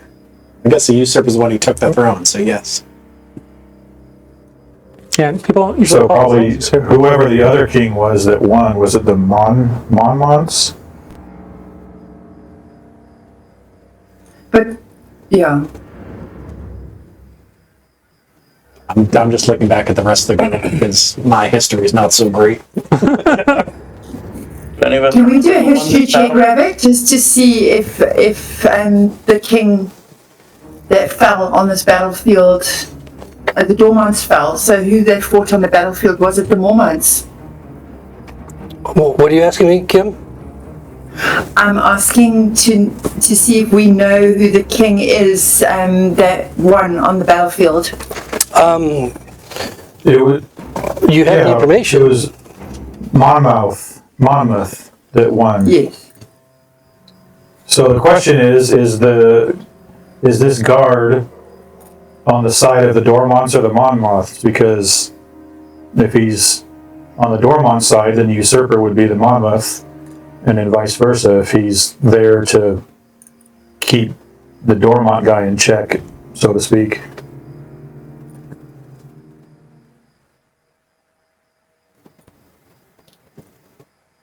We throw a coin. Why would he protect the bones of someone he doesn't like? I'm Sir Rave Turnbull, Maybe he. Royal Protector, tasked as the guardian of this tomb. Speak the name of the usurper, and I stand aside. Monmouth, the usurper. Will you say it? Yeah. As soon as she does, the skeletal figure collapses, and the bones fall to dust all around, all leaving behind nothing more than just that blue glowing sapphire amongst the bones on the ground. I want to run up there, but I'm going to start looking for traps. I'm going to start looking for traps in that. Okay, all right, right in front. Go ahead. I want it. Ooh, investigation 21. 21. Okay. Kind of moving the bones aside a little bit, which are predominantly in the very, very center, and then of course the dirt and sand, near the walls and so forth. It seems pretty solid. You don't see any tripwires. You don't see any evidence of any type of a trap in this area. We'll go up, and I will actually not go up. You'll see me start making some hand movements, and I'll say Medius Manus, and you'll see the gem just start to rise as I pick it up with my invisible mage hand. Okay. All right. And what do you do with it? I'm gonna bring it over to me. Okay. Faintly glowing blue gem about the size of a quarter or a coin, and it's floating in front of you. Is that why he sticks? We don't know if there's any curse on that stone or not. I will carry it over to Jola. I don't want it. Okay, go ahead. Then I'll bring it back and I'll just drop it in my hand. Okay, feels solid enough, and yep, looks like a finely carved sapphire. Where did you get that from? I'm a thief. No, I don't say that. And it glows faintly. And I will pop it in my pouch. Okay. We'll split this later. I had a nice glowing gem once. I don't notice any traps in this corridor here. Maybe we should press forward. I'm gonna. And I will start to move backwards, and I will try to shuffle past Giolo and sort of push him ahead of me. We'll just So much for being my bestie. I'm gonna take one of the little stones that I took earlier at the hole. Yep. I'm gonna cast light on it, and I'm gonna underhand throw it as far as I can, which would probably be about 30 feet. Would that be about? That's certainly reasonable. Go ahead and make an acrobatics. For an underhand throw? Yeah.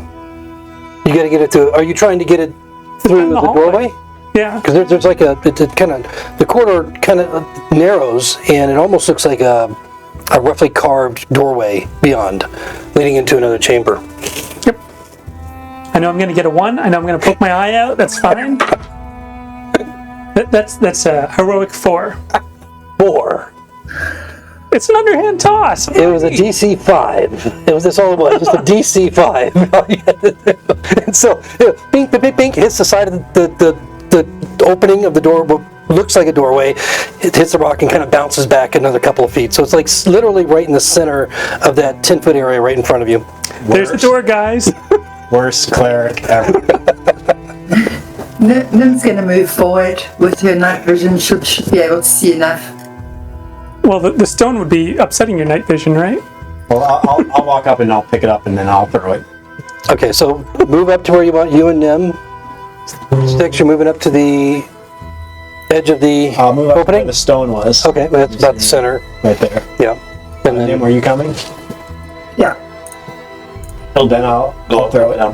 Yeah, well, I'll follow behind at a distance. At a distance. Then I'll throw it and then I will sort of just move out of the way so people can get by. okay. Yeah, so you can see, with holding the gem in your hand, you can see a little bit into the opening there. You see that it just from where you're standing at this point, that it looks like it opens into a much larger chamber. So, and the bone path continues. So go ahead and make acrobatics. That was 16. Oh, 16? Okay. Yeah, so you throw it in, tink, tink, tink, tink, tink, tink, and Actually, 21. wow, it's even better. Ding. Another couple of takes. The first thing you notice, of course, is that the bone pathway winds its way even further beyond even where the light shows in this chamber. And you can see the edges of sarcophagi lining the right and the left of the path of the larger chamber. And then the reflection of something metallic glistening off of something metallic in the path where the bones are, but just at the edge of the light, so you can't quite see what it is, but there's a little bit of that reflection coming back that tells you there's something there. Couldn't throw it a little Nim's further. walking forward. Ravik, do we see any footprints or other possible disturbances? Maybe like recently torn cobwebs or depressions or anything like that that might lead us to think that something's been here, Well, I guess, since it was closed off. okay, well, the area that you've already trespassed, obviously all of your boot marks are all in there. So if you are just looking beyond that to where the doorway is, roll perception at disadvantage. You get a lot of stuff in your way, including people.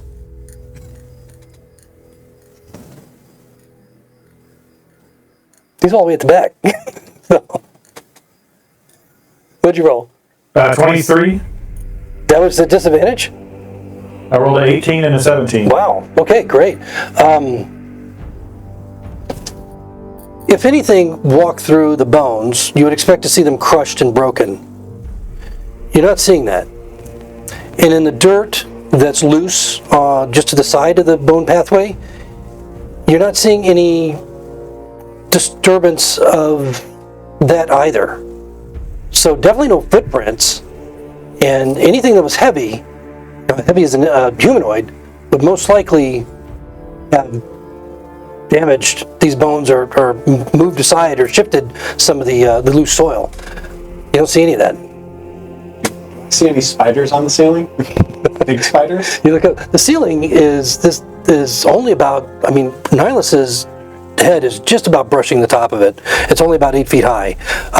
So just looking up passively, no, you don't see anything. Where the cobwebs were, all you ever saw was some smaller spiders, but nothing huge. And the tooth marks on the bones that I looked for? Oh, okay, yeah, roll perception. Dude, I need different dice. 13. Lucky 13. So you asked me that before you guys all moved up and Yep. stepped all over the bones.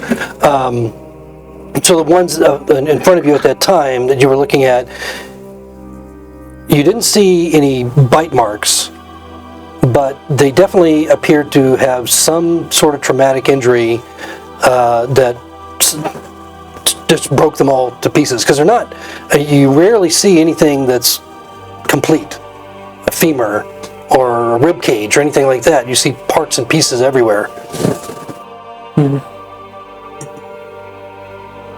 Let's go forward, and I'll just look at the rest of the group. I will agree and looked at the rest of the group. Hildy will draw her sword and stand up next to Nim. Okay. Thanks, Hildy. All right, I will Ladies first. open up a bit more. I am a true gentleman.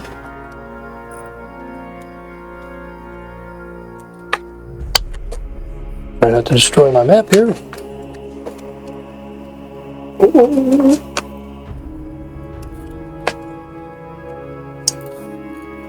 I'm gonna move that camera. We have another. Yeah, I'm gonna put it on the other camera angle. So, I'm actually gonna remove that whole panel in just a moment. Oh dear. Because as you go forward,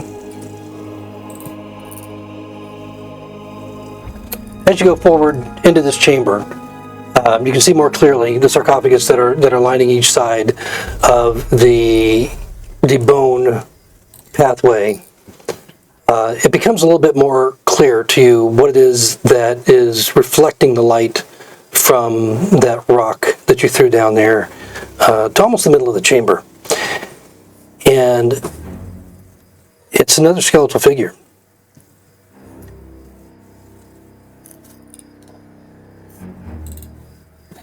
This one looking more like a bedraggled skeleton, carrying a sword like the previous one, but it doesn't have a gem set into its sternum like the other one did.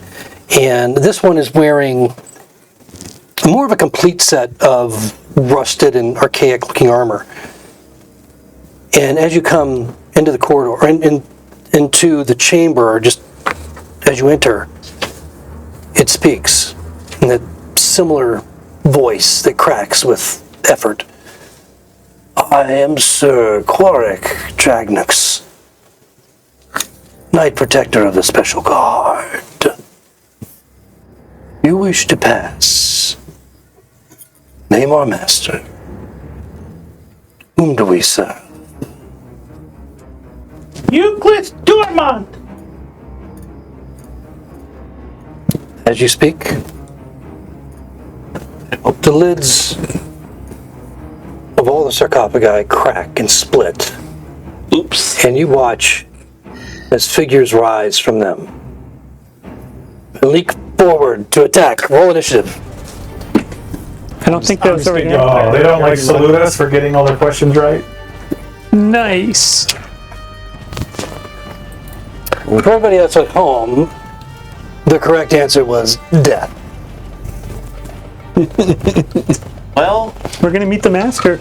crap. Well, someone's gonna meet death soon. Maybe Jolo. What? Poor lovable Jolo.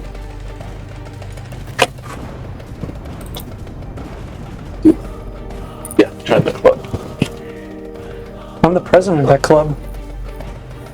I need to get better dice or something. Oh, Nihilus, we need you. Now, I do have one exception here. I think you guys would have moved a little bit closer into the chamber. There we go. You really think I would move closer to the chamber? Did you even move at all? You said you were moving, so... Actually, he said he was following at a distance. Yeah, I did say ladies first. So, let's at least get you guys up here, whoever was in the lead. He means you. I was even with Nim. Yeah. So I'm assuming Nihilus would move up and Jello would stay behind him.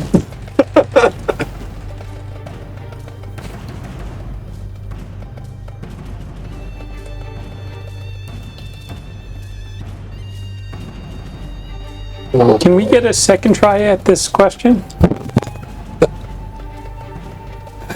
Where's the multiple choice? That's a lot of bad guys.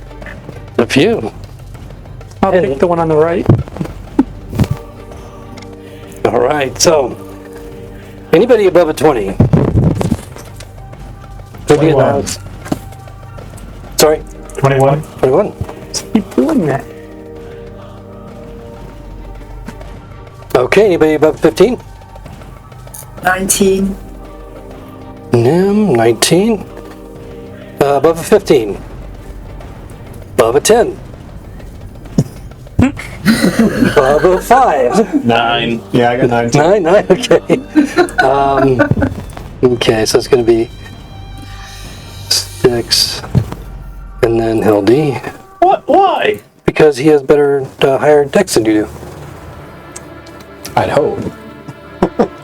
Well, all right then. Okay. And what did you roll? I rolled a 4, Jello. but I have a +0 on that, so that helped. All right, still 4. All right. I think Now 4.0. go for.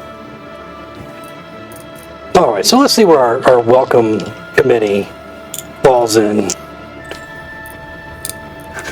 In my count, it looks like there's about 7 of them. Oh boy. That's that's pretty even. When you say? No, I wouldn't say that. No? Oh, 20. No. Just curious. Any nat 20s? Any nat 1s? All nat ones. The way you're rolling. I'm still seeing stars. My head's spinning a little for some reason. Wow. Okay. It was those 2 sisters you were with. Were there only 2 of them? It was the chickens in the coop.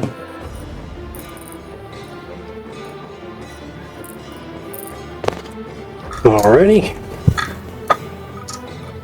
You know the chicken joke? Do I want to know the chicken joke? Why can't chicken coops have 4 doors? I'm going to regret this one.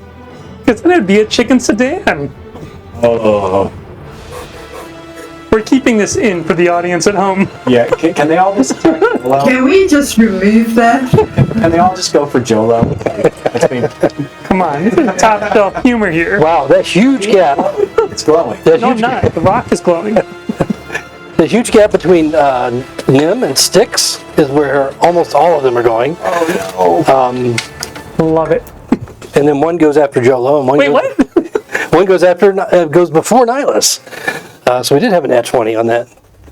Anyway. Well, he's not going after Joel. He's going Oh, no, space yes, after. yes, exactly. Comma after Jolo. So, Not poor Jolo. alrighty. Jolo. Okay, so the one that is going first, before Nihilus, leaping out of the sarcophagus and moving as fast as it can up the bone trail there. It's the one that spoke, and that's the one that's coming forward first. So let's see how far he can get. Wait. And just looking at them, one has a bow, or are they all swords? All right, he gets all the way up to the opening. Yeah, just as you see them there. So How fast are they moving? he I hate that. He moved He moved fast, but as he rushed up, but it appeared to be kind of a normal quick movement. So he used his movement and his action for movement. So that's it for him. 28 days after something. So that brings up Nihilus. Question: the sarcophagi, the skeletons in the sarcophagi, how far apart are they widthwise? Like left to right? So there'd be 5 feet between them. Across the aisle? Oh, across the aisle? No, that'd be a little bit further. So you're looking at 14, 15, about 20 feet between them. Okay, perfect. Nihilus will yell out, I'll try to keep them at bay. Neve, I need your help. And he's going to cast Entangle right in the middle. It's a 20-foot square, so if he could reach like either all 6 of them or the back 4 of them. Okay, we're going to pull out a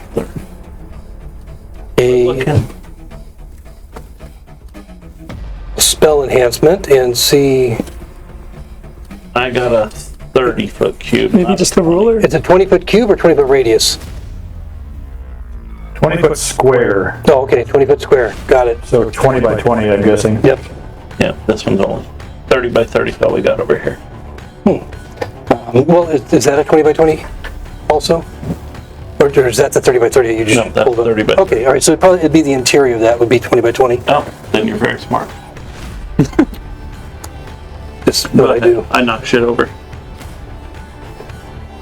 Okay, so given that, from your angle you probably can't see that very well, but it's... Are you trying to hit...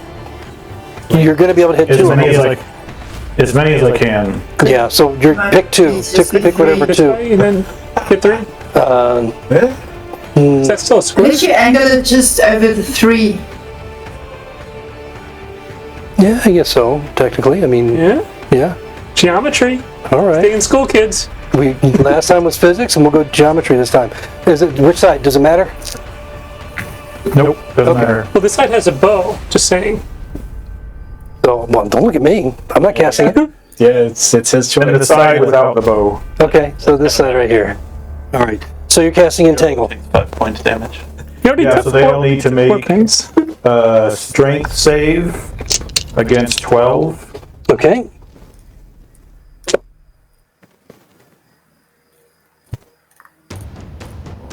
Wow, another 20. Were we affected by that? Okay, so No. If we go in there though? well, it's considered difficult terrain, right?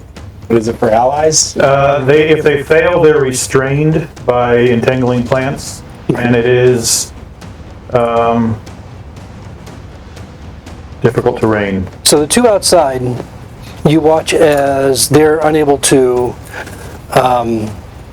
avoid the tangling mass of plant life that suddenly springs up around the sarcophagus and their legs.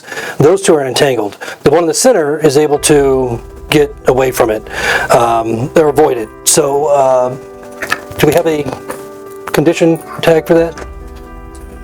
And then because it's going to be difficult terrain, we're going to have to kind of leave this here Is that it? so that we know where that difficult terrain is. There was one. So yeah, use enlarged. I think anybody's getting enlarged. I was just about to.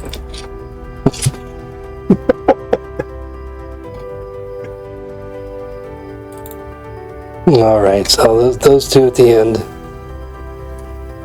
All right, so these 2 are entangled, and that's the area of Entangling. exactly difficult terrain. So if anybody else walks into that area, are they also subject to becoming entangled? I don't think so. I think it's just difficult terrain. It only affects the restrain on the casting. Okay, and the restrained figures, how often do they get to check how do they get released or get out of it? Is it a strength check? Yep. At the end or the They beginning use of an their turn? action. It has to use an action Okay. to make a strength check, so I guess it doesn't matter when. And it's a DC 12 against yours? Yep. Okay, got it. Anything else, Nihilus? He'll just take a step back. Does he have a step back to take? Yeah. Okay. All right, that's going to bring up Nim. Nim is going to say a few words, and as she says them, a shimmery field's going to appear around Hildy. That's going to give her +2 to AC. She's going to cast Shield of Faith. All right. And then she is going to run towards the first skeleton to her left. Well, you have that one standing right in front of you. Sorry, I there's can't one see it. Right Whichever there. one's standing right in front of me, I will raise my longsword and take a strike. Yep, this Sir Quarrick, Dragnus, who spoke to you, is now in your face. Make an attack against him. Go right ahead. That's 20 to hit. Yeah, it hits. Goodness. That is 5 damage, but I'm going to add a Divine Smite to that. And they are undead. Clearly. If he's not, well, it'd be a weird 22 looking points of skeleton. damage. How much total? 20? 22. Wow, nice. 20, that jars him, and you watch as parts of the skeletal frame and even fragments of the armor that are just basically hanging off of him. It's just basically chainmail, and he has a shield. Gets just battered, but he's still standing. Just not as much of him as before. Anything else, Nim? I am just going to stand where I am, Okay. unless I'm in the way of people wanting to come through. All right. So that's going to bring up 5 of them. And see, that's the one with the bow. Okay, so the first one is going to try and break out of the restraining plant life that is wrapped around its bony legs. And so it's a strength 12. It fails. And we'll go ahead and roll for the other one. And that is also a fail. So both of them are continued to be restrained. Now that one's difficult terrain. Yay! You forgot that. And so if it does it only have to roll for being restrained if it ends its turn in this area? No, nothing else. Okay. Don't worry about the restraint. It's just those two. It's just Got it. difficult terrain for anything else. Okay, got it. All right, so difficult terrain means he's moving 15. Trip or fall when he gets out of the coffin. We'll find out. Okay. He hasn't jumped around too much in a long time. So, but he's not terribly. Oh, he does good. Yeah, he pops right out of there. He leaps forward and he just dragging himself through the plant life and the vines and the thorns that are trying to hold him back as he gets to the edge of it. That was 15 feet difficult terrain, so he actually has movement left if he uses his action to move, which he'll do so by coming right up here in front of Hildy. But he doesn't have an action to attack. So that's it for him. And then we have the two. Let's go to the bowman first. The bowman's going to shoot an arrow either at Nim or Hildy. We're both blocked by. Yep, there's cover. You have cover, yes. So odd as Hildy. Unless it's against Jolo, then you're even. But that's the only time. I want to get even. Jolo will never get even. Okay, so you're going to have +3 to your AC, which you already have +2 because of the Shield of Faith. Gotcha. So, 18. Jesus, that brings you up to 18, right? Okay, so 2 arrows coming toward you. 2. The first one misses. Third. The second one misses. So, both of them just Did hit they go the past me and hit Jolo? Yes, it should, but No, they hit the enemy that you're hiding behind. No, in this case, it just hits the stone wall next to it, and so no luck with that. Then we got the 2 that are standing up on, or the 1. Whoops, this is the bow guy. Get that right. Maybe if we just outlast them and make them use up all their arrows, we'll be fine. Okay, this guy. Well, they don't Solid have plan. muscles to get sore. They won't have any arrows. So at least one of them.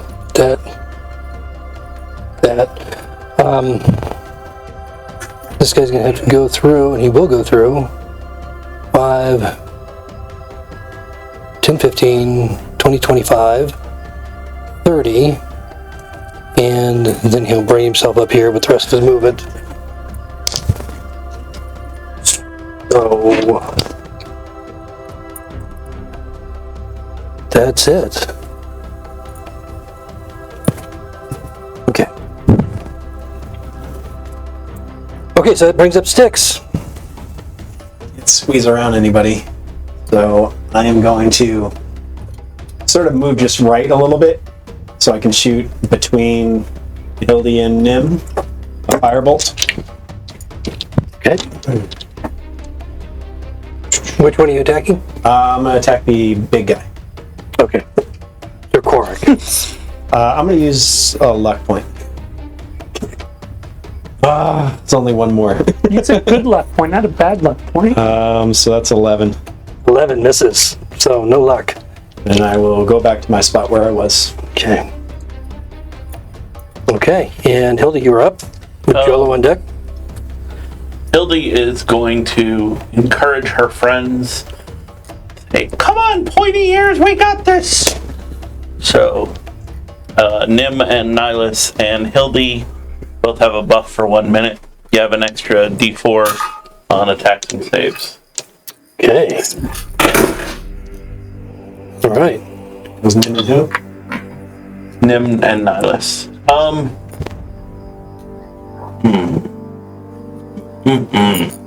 You said pointy ears. Yeah.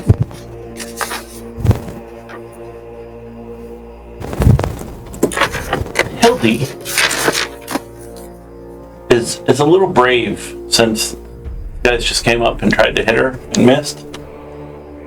So she's gonna squeeze past this one on this side, knowing that puts her at a opportunity attack. Well, you can't go diagonal through him. It's only 10 feet. Trying to get between him and the wall. Yeah, no, it's only 10 feet opening. Okay. So Then I won't do it. yeah, so you can't go through an opponent. You can go through a teammate, or an ally, but not through an opponent's square Gotcha. Okay. unless you're small, really small. I'm not really small. So you're gonna maintain your. I'm gonna maintain my. Okay. All right. All right. So that brings up Jolo. Can I see these three guys from where I am? Do I need to do the truffle shuffle to get a little closer? Well, you can see them, but they all have cover. But I can see them. Yeah, you can see them. So as dare I say it, the most You can see the two that are in the Don't corridor. say it. You can't see the third one around the corner. I can't see this one. Right. So I can see these two. Yes. Yeah. Here, 5, 10, 15, 20, 20. That works out. Okay, so as the most skilled member of the party, as I said before, I know the importance of skills and rolls and all that good stuff. So I'm going to cast Bane. 1, 2, 3. I can do it within 30 feet. And what Bane does is they must roll a d4 and subtract the number from the attack or saving throw. So I'm Got it. going to make sure 30 feet, 5, 10, 15, 20, 25, 30. So I believe this one's within 30 feet. All right. So Sir Korak. And that's a charisma 13, and he needs to. If they fail, charisma. Wow. Okay. So Sir Korak fails. The guy next to him does not, Yeah, Bane. and then the third guy fails. Bane. Do the red one. Shouldn't it be pink for Jolo? And so Okay, so that's just- going to be. Just to make sure I get this correct. Okay. Yeah. The last Sir? one's over here. Okay. Got it. And this one as well? Yes. Correct. So not two that out of the three. Yep. You got it. So he's got Bane and he's got Bane. All right. Got to keep him straight on my end too. Okay. Anything else from Jolo? No. Can you pick up the arrows that were dropped? They would have been shattered against a stone wall. Okay, I don't want them anymore. I mean, if they enter you, then you can pull them out and keep them if you want. I've seen one of my party members do that, actually. Yeah, it's pretty cool. right, then the last one is this guy right up front in the first sarcophagus. And he can't really get through more than here. All right, he's going to take a swing at Hildy. I thought you said that was a doorway. That was why I couldn't get through. Yeah, you can't move through. You can't move through, but you can attack diagonal. You just can't move through an opponent's square. But he can attack from an opponent's square. Yeah, but you got Got it. So You can got I big bing cover. for you? All right. What is it? as long as there's nobody between him, but he can subtracts a he D4. can attack diagonal. And you got the shield. So you you're got still at everything. 18. So as he tries to hit you with a rusty long sword that he usually, That'll get tetanus. it could. Wow, natural 20.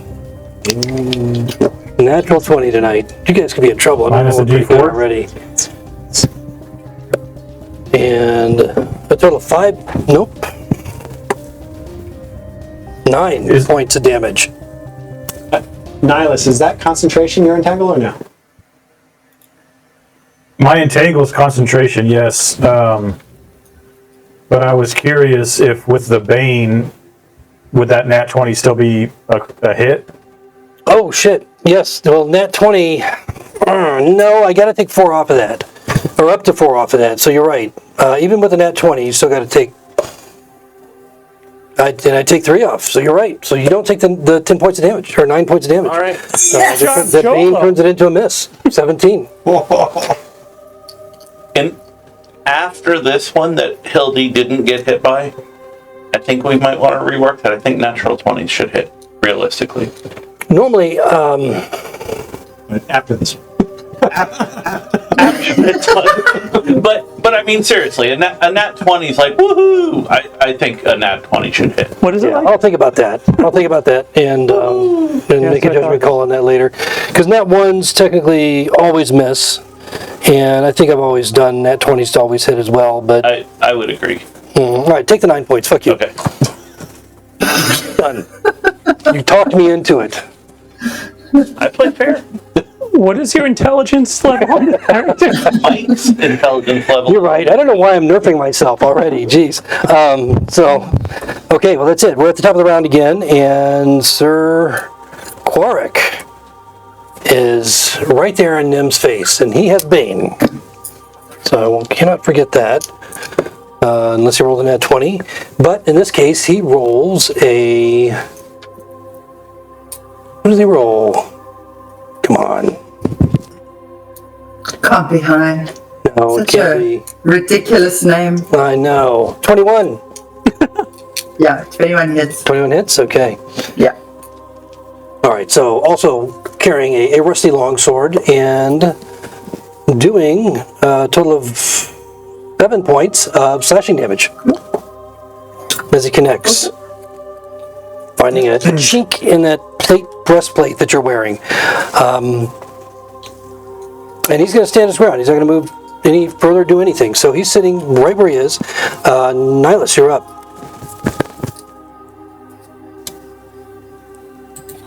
Okay. Seeing what's the mess of enemies in front of him, he's going to yell up to Nim and say, Nimalaya, this is the chance to redeem yourself. I believe in you. Please don't push down any pillars. And he's going to use Emboldening Bond on himself and Nim. Nice. Okay. That is something that needs to be nerfed. No pressure, Padre, no pressure. So that means both of you get 2d4. No, just one. Aren't you both blessed? You are both encouraged. Oh, Or encouraged? The yeah. mentalist. Yep.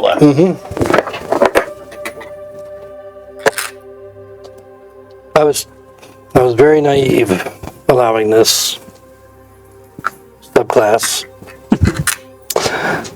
That's all right. I'll take it out on you later. Okay. We know you will. Anything else, Nihilus? No, he'll get ready for the next round. Okay. Nim, you're up. Now feeling encouraged and bonded. A lot of shit happening, flying around you right now, but you're ready to go. Okay, it's still aquatic for me. I'm going to take a slash at him. Okay, And I've got 2d4s, right? you do.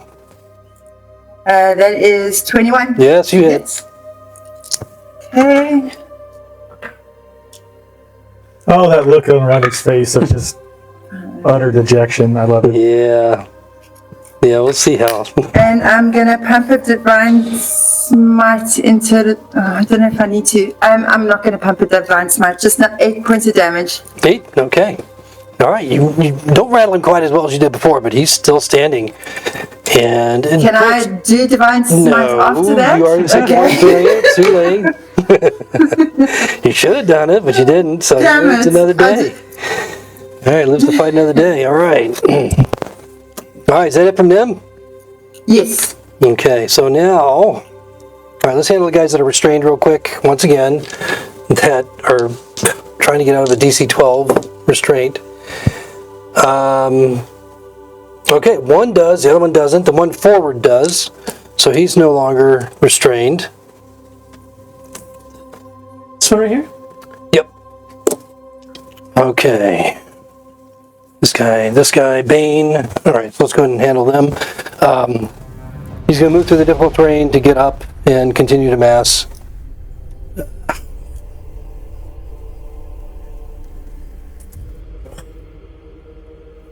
Here, but he can't strike through because he's not at a diagonal, so he can't do anything beyond stand there at this point. And cheerlead. All right, the other one that does have Bane on him, which is just in front of him, That would go through Nim. is going to miss. And then we have the one that's restrained has failed. Then the other one with Bane, no, this is the Bowman, is taking 2 shots again at Hildy. Why me? I didn't do nothing to him. You're a big target. That's true. Wow, but she misses twice. It misses twice. So no luck. And then the last one, the last one in this group, is the one standing right in front of Hildy without Bane on it. Making a strike against her. 21 to hit. I'm gonna use a repel. Okay, all right. So that iridescent shield appears and repels the strike and makes it a mess. Jolo, or no, Sticks, you're up. I'm gonna move about 5 foot to my right, and you're gonna hear him say, Incendo Confrigo. He's gonna hold out his hand, and a firebolt's gonna shoot out, Which one? and it's gonna miss. Oh, okay, doesn't matter. It's anything else from our? He's just gonna say, can't do much from back here. And he's gonna go back to where he was. You know Now, what? I'm gonna bonus action Uh-huh. hide behind. It's sort of indented in. Bonus action hide. Might as well. okay, go and make your stealth roll. Oh, come on. 9. Okay, Hildy. With Jolo on deck. Not much else she can do, so Hildy's gonna use her sword, knowing how good she's getting at it. Now, if you wanted to move forward, you can attempt to push the figure forward and push it back. And I think it's part of a grapple move, but I think if you are successful, they are pushed back 10 feet. Is that correct, Nihilus? You push forward with your sword. Or you can do It's a that. shove. Yeah, shove. It's athletics versus. Yeah, it's like a grapple. They can be pushed 5 feet away or knocked 5 prone. feet? Okay, so I'm just throwing it in case you my wanted to move. athletics is at a negative, Okay, well, so I'm gonna definitely do it. not Couch do that. potato. Okay. This. Nope, I missed. Okay, so that was your sword? That was my Sword sword. attack? Okay, Jolo. So if there's one thing I know about skeletons, it's that they've got really good hearing. This is their bones or something. I'm going to call Toll the Dead on Sir Knight up in front of me. Mm-hmm. So there's a Wisdom 13 save. Yeah. Sort of don't want it to work because I Wow. want your ego to get bigger. The stick Well- bigger. You got your wish because I rolled another 20. By 20, you mean like 1? Same. Yeah, 21s that all combined together for a natural 20. It's weird though. Every side on this dice is 20. Sticks is gonna Christian. I did what you I have the did. same one. Okay, so no luck. The resounding noise of the bell echoes through the chamber, but just annoys everyone. It sounds like the ice cream truck. It makes them all hungry. Well, they haven't eaten in a long time. Tonight could be it.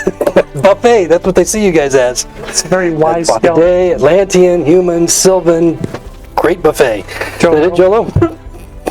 Yeah. Alright. Okay, so back to Sir Quark, who's making an attack on Nim with Bane. And, wow, I haven't been rolling my fucking D30s. Well, I'll go ahead and open up because he rolled in that one. A crit fail. All those 20s. And see what happens. 30. Wow. Ooh.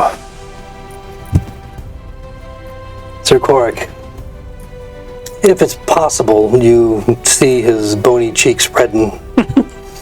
The shame and embarrassment of the very feeble move that he made against you was just shamed him to dire levels.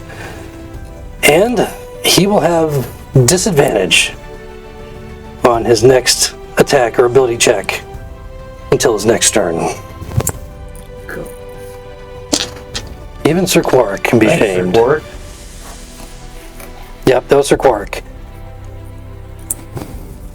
So now we're back to you. Okay, feeling like he could hopefully make the shot, he's going to pull his longbow out and shoot at the archer skeleton in the sarcophagus. Okay.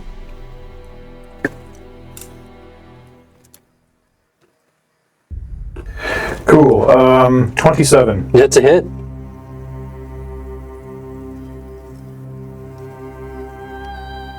Seven points of piercing. Okay. 7. So he takes a shot. You see it splinter his femur. The arrow staying lodged within it. Doesn't seem to bother him too much. As he shifts his That's right, gaze next to one you. will. Anything else, Silas? I'm just going to duck my tall blue head down behind the person in front of me. Alright, Nim. Sir Quark. Another He won't swing even at look him. you in the eye. He just, like... Tis? 17 plus 2, 8, 19. That hits. Okay. I'm gonna do Divine Smite as well. Tired of this guy.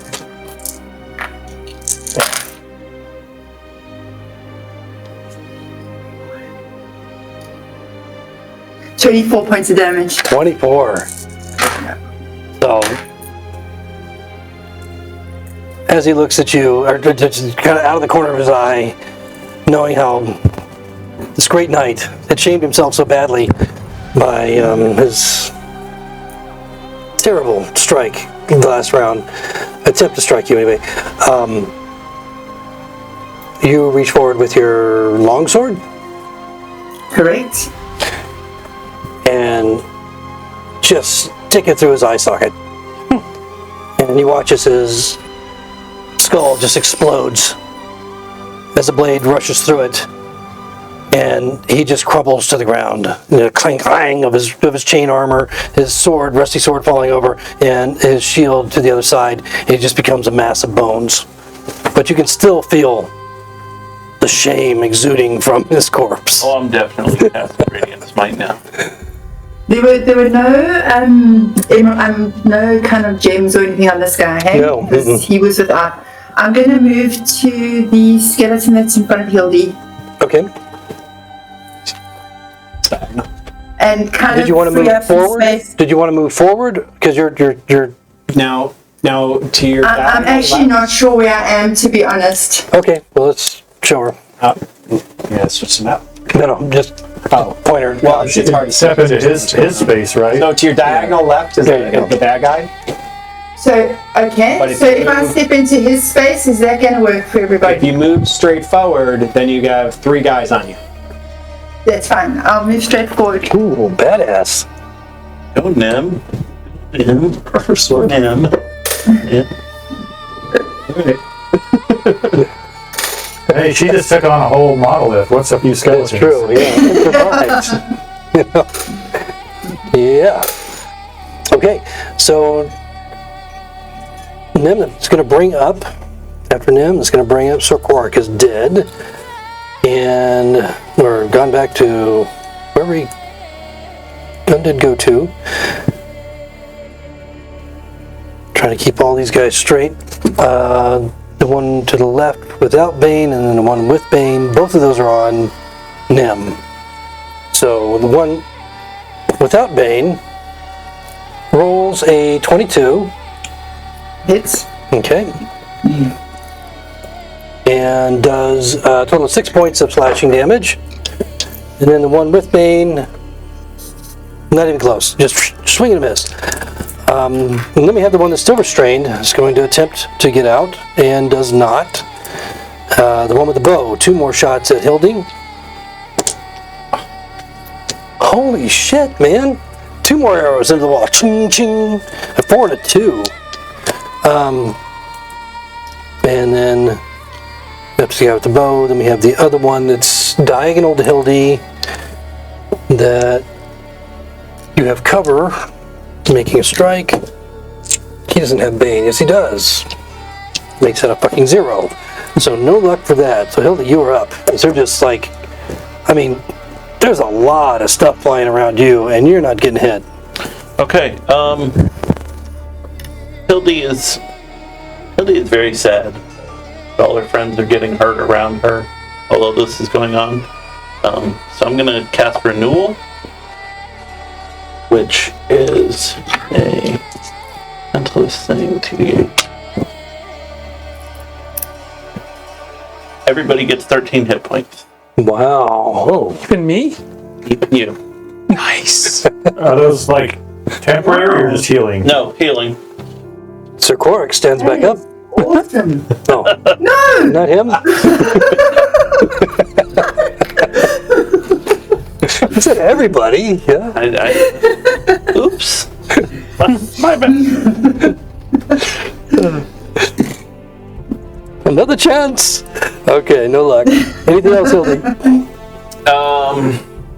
Nope. Oh, someone's after your job, Jolo. That's fine. Well, he's not doing it. Your turn. I'm concentrating on something else right now. One-liners? No, the Bane. That's true. It's my turn? Yeah, it's your turn. Sticks go? Yeah, Sticks went. Hildy went. That's your turn. Okay, fine, I'll go. Did we miss you? See, I'm always sticking I up for go you. after the bad guys go. So. Oh, you did. So yeah, I did. I went right by Sticks. Okay, sorry, Sticks. You can What go, about and Jolo? then Jolo will go. I'm going to move right next to Hildy. That lets me attack that guy diagonally. Okay. He'll have a little bit of cover. Nice, Dixie. Well, there's no. There's nobody there. Well, He's got the wall there, though. no. He's No, $6 I'm in the hallway. He's standing. I'm not hitting the guy in that corner. I'm hitting this guy right here. Oh, sorry. Okay, got it. Are you though? Are you hitting him? I'm using luck point. All right, there we go. 24. That's a hit. What's this? Plus 3. 11. 11. Did you get what's the name as well? Because we're within 5 feet of it. What do rogues get again? I Oh yeah, forgot. and I had Oh, did you add it? my backstab damage Okay. Is that the guy with Bane or the one next to him? next to him. Okay, so 11 points on him. Yep. All right. Okay, he's still up as he takes the blow. Anything else from Sticks? He's going to see Hildy there And he's going to look back because he obviously wants to run back, but he's going to look at Hildy again because then he's going to stay right there. Okay. Yeah. Oh, I'm making him brave. Let's see. Wait, hold on. I have a bonus action to. You know. All right, Jolo, this is your moment to shine. It is. And there are two words that really describe Jolo. Apex predator. And what apex predators do is they go after the weak one. And I see this guy with Bane. And I'm gonna ring that bell so hard. How hard? I don't know. I have to find out if he rolls a wisdom 13 or not. All right. Also, we got another Toll the Dead coming With through. Bane. Okay. Yep, with Bane. Natural 20. Natural 20. Natural -1. All right. Apex predator. Okay. All right, go and roll your damage. Now, see, most players would gloat after they roll. I'm going to go Now, before. he has not taken damage. Now, does he take Oh, he hasn't taken damage? No. He doesn't? Does he take necrotic? No, we'll see. Last time you did this, you healed somebody, you know. Do I have an 8? I don't have an 8. Here. Thank you. 3 massive Okay. points. So what you do notice is that as the bell chimes loudly, affecting him, and nobody else around him, you notice that there are a few fractures that appear in his skull and in some of the bones in his spinal cord. Until just 3 points of damage? 3 massive points. Three. of damage. 3 points of damage. Okay, got it. All right. Anything else from Jolo? Nah, he's good. Apex predator. All right. So we got that one guy on Hildy that doesn't have Bane. That's making a sword attack against her. 19. Hit. Okay. All right. And so your damage is going to be a total of 6 slashing damage. As he finally gets a little bit of damage on Hildy.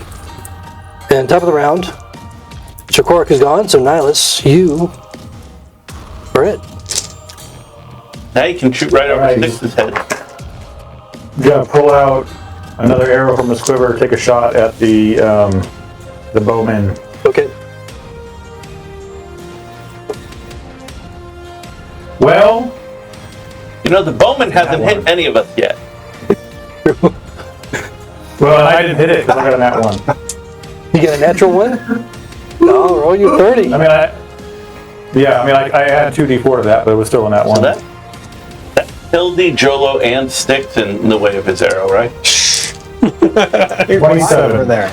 27. All right. So. Okay.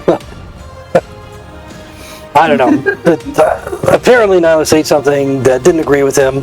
Kind of threw his shot off. He's got severe stomach cramps for a round, and so his next attack is at disadvantage. I hope it wasn't those carrots. Technically, even with a nat 1, it was still a 13 to hit. Wow. Jeez. Well, that wouldn't have hit anyway. Yep. Is that it for Nihilus? Yeah, he's gonna just feel very embarrassed. Okay, Nim, you're up. Isn't it within distance of the skeleton that's on top of Hildy that does not have Bane on it? Yes. Yeah, you're right next to it, Okay. diagonally. I'm going to lift my sword and strike down. Okay. 16, 21 plus a 4, right? 21. 21. Okay, another solid hit. The one without Six. Bane, 21. Okay. Okay, this guy is just holding on. I mean, you can see that he is battered pretty bad at this point, and Sorry, Rabbit. But, That was what I hit, and my damage is only 9. oh, your damage is 9. Okay, I thought you had a smite on top of that. Run out of smites. Gotcha. Okay. All right, still a good hit, and he's less impacted than anticipated, but damaged more than the others. Okay, anything else, Nim? Nope. All right, so he's going to turn his attention to you. He's the one without Bane. And, 17 plus 4, 21. Yeah, hits. Okay, and you're going to take 8 points of slashing damage. And then we have the one with Bane. That's on Hildy. Attacking her is going to miss. And then we have the one that's still fucking restrained. Is still fucking restrained. Amazing. The bowman, he takes some umbrance at the Atlantean trying to shoot him with an arrow. And so he shifts his gaze to you, Nihilus, and decides to send you a thank you back. And what's... He's got like everything between us. Yeah, but the bowman... You are tall though, he would have a clear shot at you. I didn't say I ducked. Yeah, clear shot right at his head. No, he's elevated. If he wasn't elevated, I'd give you cover. So two shots on you, and both of them miss terribly. One is a nat 1, which means that this poor fellow gets something in his undead eye.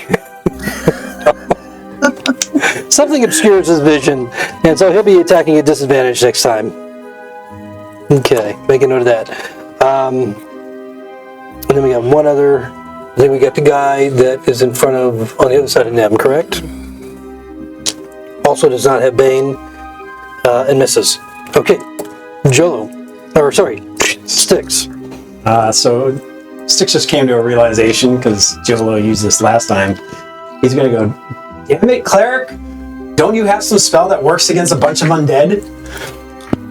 And he's going to take a swing at the guy that doesn't have Bane.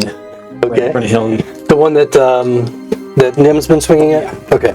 He's the most injured. I'm using the luck point. That was a nat 1, by the way. Yikes. Find the luck point. And that's a 2. I don't know. You're gonna be down there with Sir Quarrick here in a minute. Just That's death my by third shame. D20 that I'm putting away because they're all not working. Okay. Anything else, Styx? That's it. Building. Wait a minute. Let me do the math here.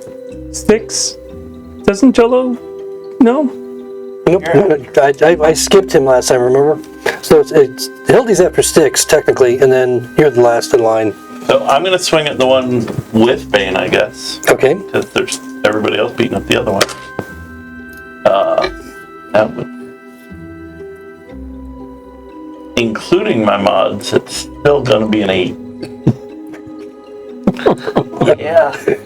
Okay. You guys are rolling like I was last session. No luck. Anything else, Hildy? Nope. Okay, Jolo. At first, Jolo wants to tell his friend Styx that turning the undead in a closed environment might not be the best idea, but he's not. He's gonna be the bigger man, and he's gonna stare down this guy with Bane. And you know what he's gonna do? It's gonna ring that bell. Okay. It's gonna work this time. I can feel it. What? Because we have like all that. Plus, they would just run there and they'd stop. Because he's the worst. Yeah, they run there and stop attacking us. 10. Okay, 10 fails. As this one's going to take some damage, and he is in. He's the one you hit before, right? Ooh. For 3 points? Yes. What are you getting now? 10. 10. Wow, that's a swing. Some more cracks and fissures as this guy takes more damage from the tolling of the bell, but he's still up. Still up. He only took 3 points of damage before. 3 massive points, right. I believe is what I called it. Okay, and then we get the last guy after you. Are you doing anything else, Joe? Nah, I'm just gonna stare at Styx. Okay, and then we get the one that's on Nem over there. I'm staring back at you hard. So 19 on Nem. 19 just hits. Okay, so just hits, right? Okay, so 4 points of slashing damage from that one. And we're back to the top of the round with Nihilus. Okay, so I have disadvantage. I'm going to shoot at the bowman again. Okay. And he's at disadvantage too. I rolled an 18 and a 12 plus, so 22. That hits.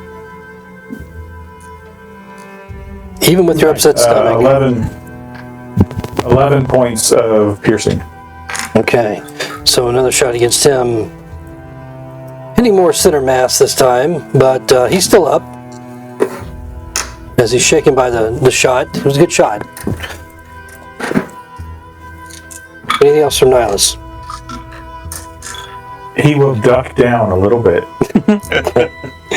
All right, Nim. The one without Bane, still in front of me. Yep. The one that just hit you? Or the one you've been hitting? The one I've been hitting. Okay. 17 to hit. No, you miss. Okay. Done. Did you add your 4? Yeah. Two fours. I added both 2 fours, both the one from Nihilus and Hildy. Damn it. Okay. All right, so... We're not good at fighting spells. All right, so the one you just attacked We're is attacking back. Cool. Missing you, Nim. And then the one with Bane is still trying to hit Hildy. And not doing any better this time. The one that's restrained. Fucking A, man. Free. 2. He can't get out of there. He's just stuck. The one with the bow attacking at disadvantage against Nihilus once more. Misses. And misses. So tough luck there. And then finally the other one that doesn't have Bane that's on them. Natural 20. It's a natural 20. Wow, you know, if they this would be a hell of a session for the drinking game if they do that again, because I've got a whole bunch of 20s tonight. Not terrible, 11 points of slashing damage as he finds that chink in your armor. That brings us to Styx. Oh, wait.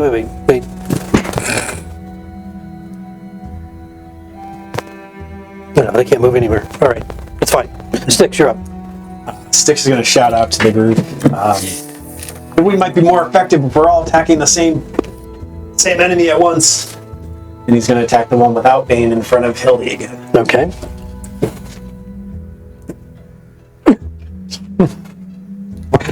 D30.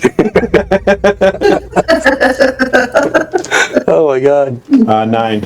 In all fairness, Ravik, last session you rolled that shit. You really did. So. Wow, okay. Wow. You get a Charlie horse with that move. And with the pain, you now remove 1 dexterity point until the end of your next turn. So, however that affects your attacks and everything else, just until the end of your next turn. Anything else from Styx? Jeez. I guess, no, that's it. All right, Hildy. Well, it didn't look like it did very good, but okay, Stixie. I'll do what you said. I'll attack the one he attacked without Bane. Okay. 8. 8. You wouldn't hit any of them. So. Just as good as you. Well, you and these undead are doing nothing but stirring the air up over there. That's it. Anything else, Hildy? No. Okay. No. I feel like there's a conservation of spell slots going on here. Jolo. There's that whole hidden section that we're worried about. I know. So you know what that guy with Bane needs right now? More cowbell. Sure. Of course he does. But not this time. He 19. Even with Bane? Oh, wait a minute. Didn't roll Bane. 18 minus 2, 17. Is 17 lower than 13? No, not currently. Probably next week. But nope. No, you just annoy everybody once again with the tolling of the bell. It's harmonic. So, is that it from you, Jolo? Yes. All right, so we get the one over next to Nim. Does not have Bane and misses. Top of the round with Nihilus. He's going to shoot again at the bowman. Okay. Mm-hmm. 27 27 hits. for 9 piercing. Okay. All right, so you rock him. He's still standing, but he's basically got 3 arrows in him right now, and seems to be having some trouble staying on his feet. So anything else from Nihilus? That's it. Okay, Nim, you're up. One without Bane in front of Hildy Okay. is 22 to hit. That's a hit.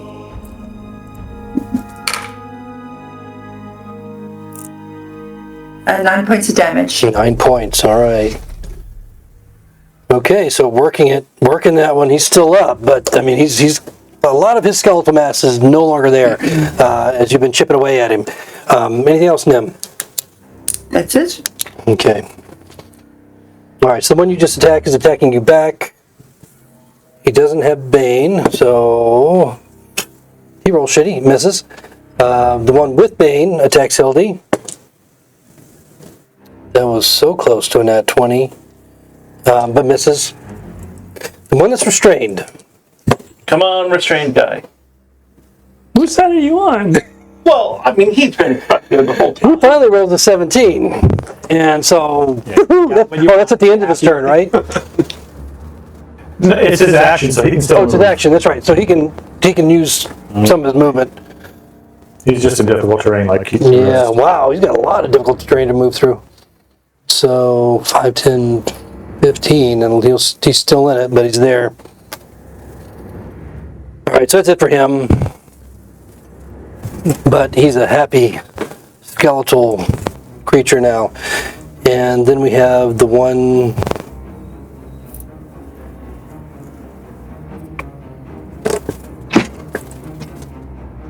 We only have one with Bane left, right? Yeah, only one, I think. Okay, so then we have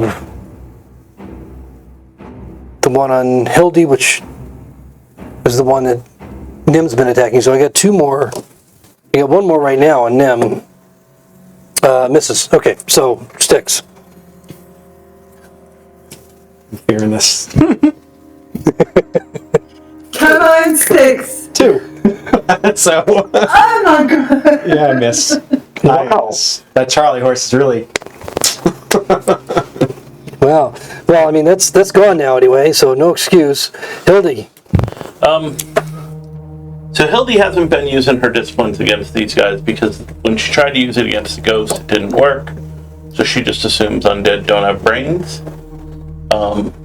But a force bolt should be able to hurt a skull whether it's got a brain in it or not. So she's gonna try. Okay. Now the one right in front of you, it's a range attack, so you're at disadvantage.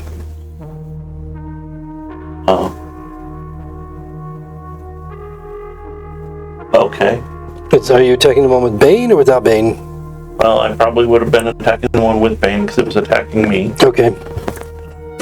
At disadvantage. 6. 13. Nope, no luck. The creature manages to deflect the strike with its shield. And anything else from Hildy? Nope. Jolo, you're up. It's been like 12 hours, but I'm going to take this guy with Bane down. With my Toll the Dead. Mm-hmm. So you're going to roll a Wisdom 6. We can get on with this. Okay. No, he fails. Okay. What's the damage? And he's already been injured. He has been. So I get Twice by Toll the Dead. no, twice by Jolo. Okay. Come on. 7 massive points. 7 more points. Okay, well, 1. Still? notch at a still up? time. Yeah, he's still up. I mean, he's looking uglier and uglier with all the fractures they're putting into him. You know, it's just the headache that he must have at this point. But Does he realize he's keeping us all here? pretty much. Is he keeping us here, or is the cleric that refuses to turn undead keeping us here? You're gonna thank me when we get to that second half of the dungeon over there.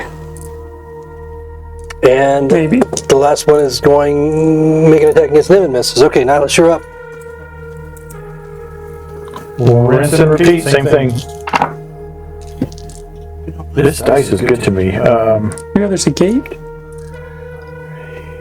30 Yeah, 30 fucking hits. for 8 piercing. Okay. All right, so he stumbles on top of the sarcophagus that he's standing on with that hit, and still up, but not by much. I mean, it's obvious he's just kind of wavering there. A pincushion with all your arrows in him. Anything else, Nihilus? That's it. Okay. Nim? Swinging a pincushion. What? No, you're swinging. I'm going to swing it at the pincushion. The guy that Nihilus just He's like attacked. 30 feet away. No, the pincushion is the archer in the middle of the room. Okay. Then I Throw your start sword. not thinking. I'm going to just hit the guy without pain. You see what happens when you drop a rock on your head? Very confused.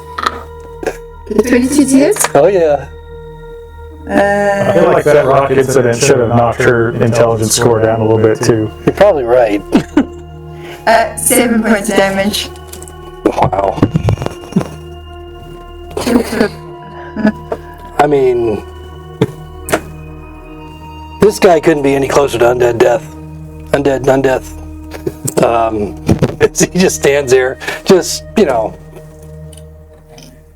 just begging you to knock the chip off, and that's all you left. So he's still up. Anything else, Nim? No, that's done. All right, that gives him a chance to strike back at you. That was the one with or without Bane? Without pain. Without Bane, right? Yeah, the one next to. Yeah, well, he doesn't have much strength left, and he manages to miss. The Bane, one with Bane attacks LD, and I don't even need to roll Bane because it misses. The one that's restrained is no longer restrained, and he's going to move up another 15 feet to join the ruckus.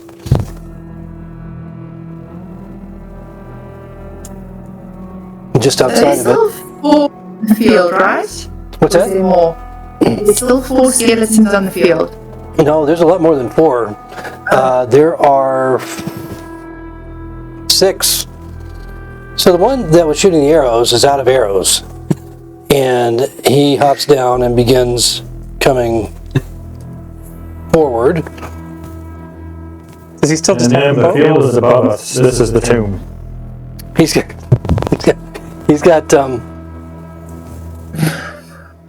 got a sword. He just dropped the bow as he came forward. He pulls a sword, an old rusty sword that he's attacking Nim with, and misses. And then we get the other one, the last one on Nim, which also misses. Okay, Styx, you're up. Alright, I'm gonna go for that one without Bane again. Alright, there we go. 24. 24 hits. The one without Bane, the same one that Nim's been attacking? Yep. Okay. 9 points. 9 points as you shatter this thing, dropping into the floor, its bones just screeching across the floor, stealing Nim's kill. Good shot, Styx. Then reluctantly, he's gonna look at Hildy, and he's gonna step up into that spot. Oh, wow, that's a bold move. He's gonna go crap, crap, crap, crap, crap. And bonus action hide. From Nihilus? Eyes all around me.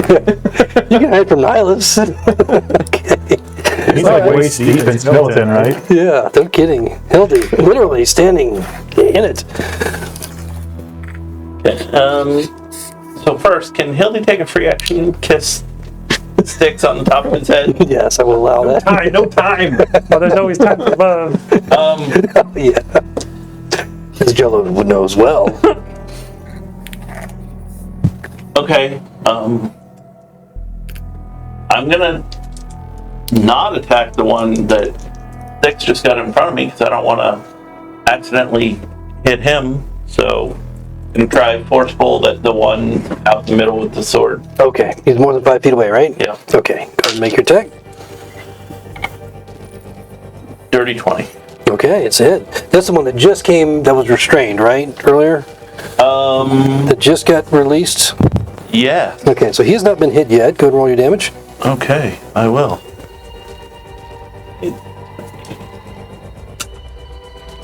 Crap. 3 force damage.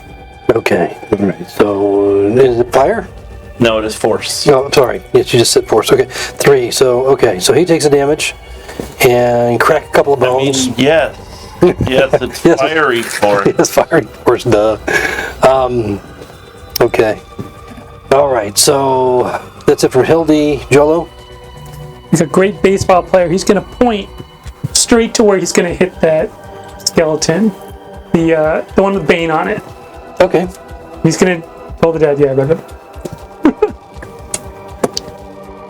Oh, no luck. This guy, What? It's like the smartest skeleton ever. I know, shockingly missed, or saves, and with a 19. So, I mean, if anything within a mile didn't know you were here, they know you're here now with all these bells going off. Anything else, Jolo? No. All right, so we get the one guy off to Nim's right that's attacking her. 19, I think barely hits unless you have... No. No? Okay. And 5 points of slashing damage.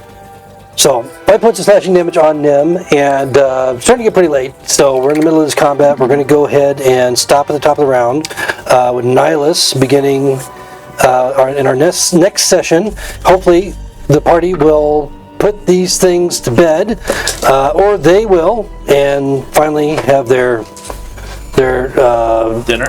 yes, the buffet of humanoid races that they've been looking forward to. So anyway, thank you all so much for joining us tonight, and we'll see if our party can endure next session and get through the tomb Wish us luck. and the Dormonts. Good night, folks.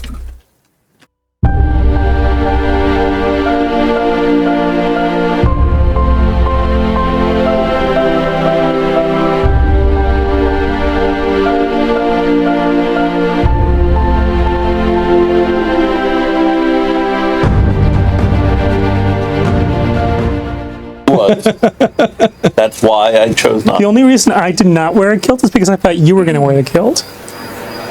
Maybe we can rotate that like the I'm intros. glad you're both not wearing it. We probably have the targets of Jolo's intro.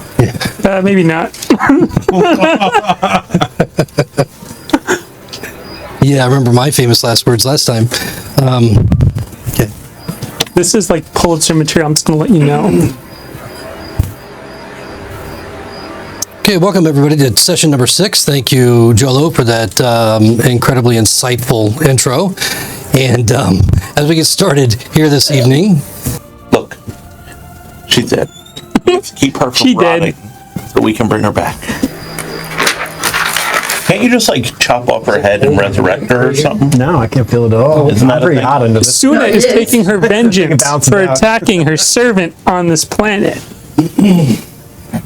When did I attack you? When? I kept you safe by keeping you close. Didn't you? Wait, Nihilus slapped me, and then Nim was like, you know what, that looks like fun. I want to I get in on gave you this. like a playful punch, that's all. I'm down to 5 hit points after being healed. We can. Is it resurrect or reincarnate if we cut off her head?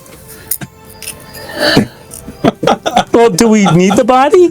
You need part of her body, yeah. take it to the next. After seeing that, I don't know if we want the head. Maybe we just want the body.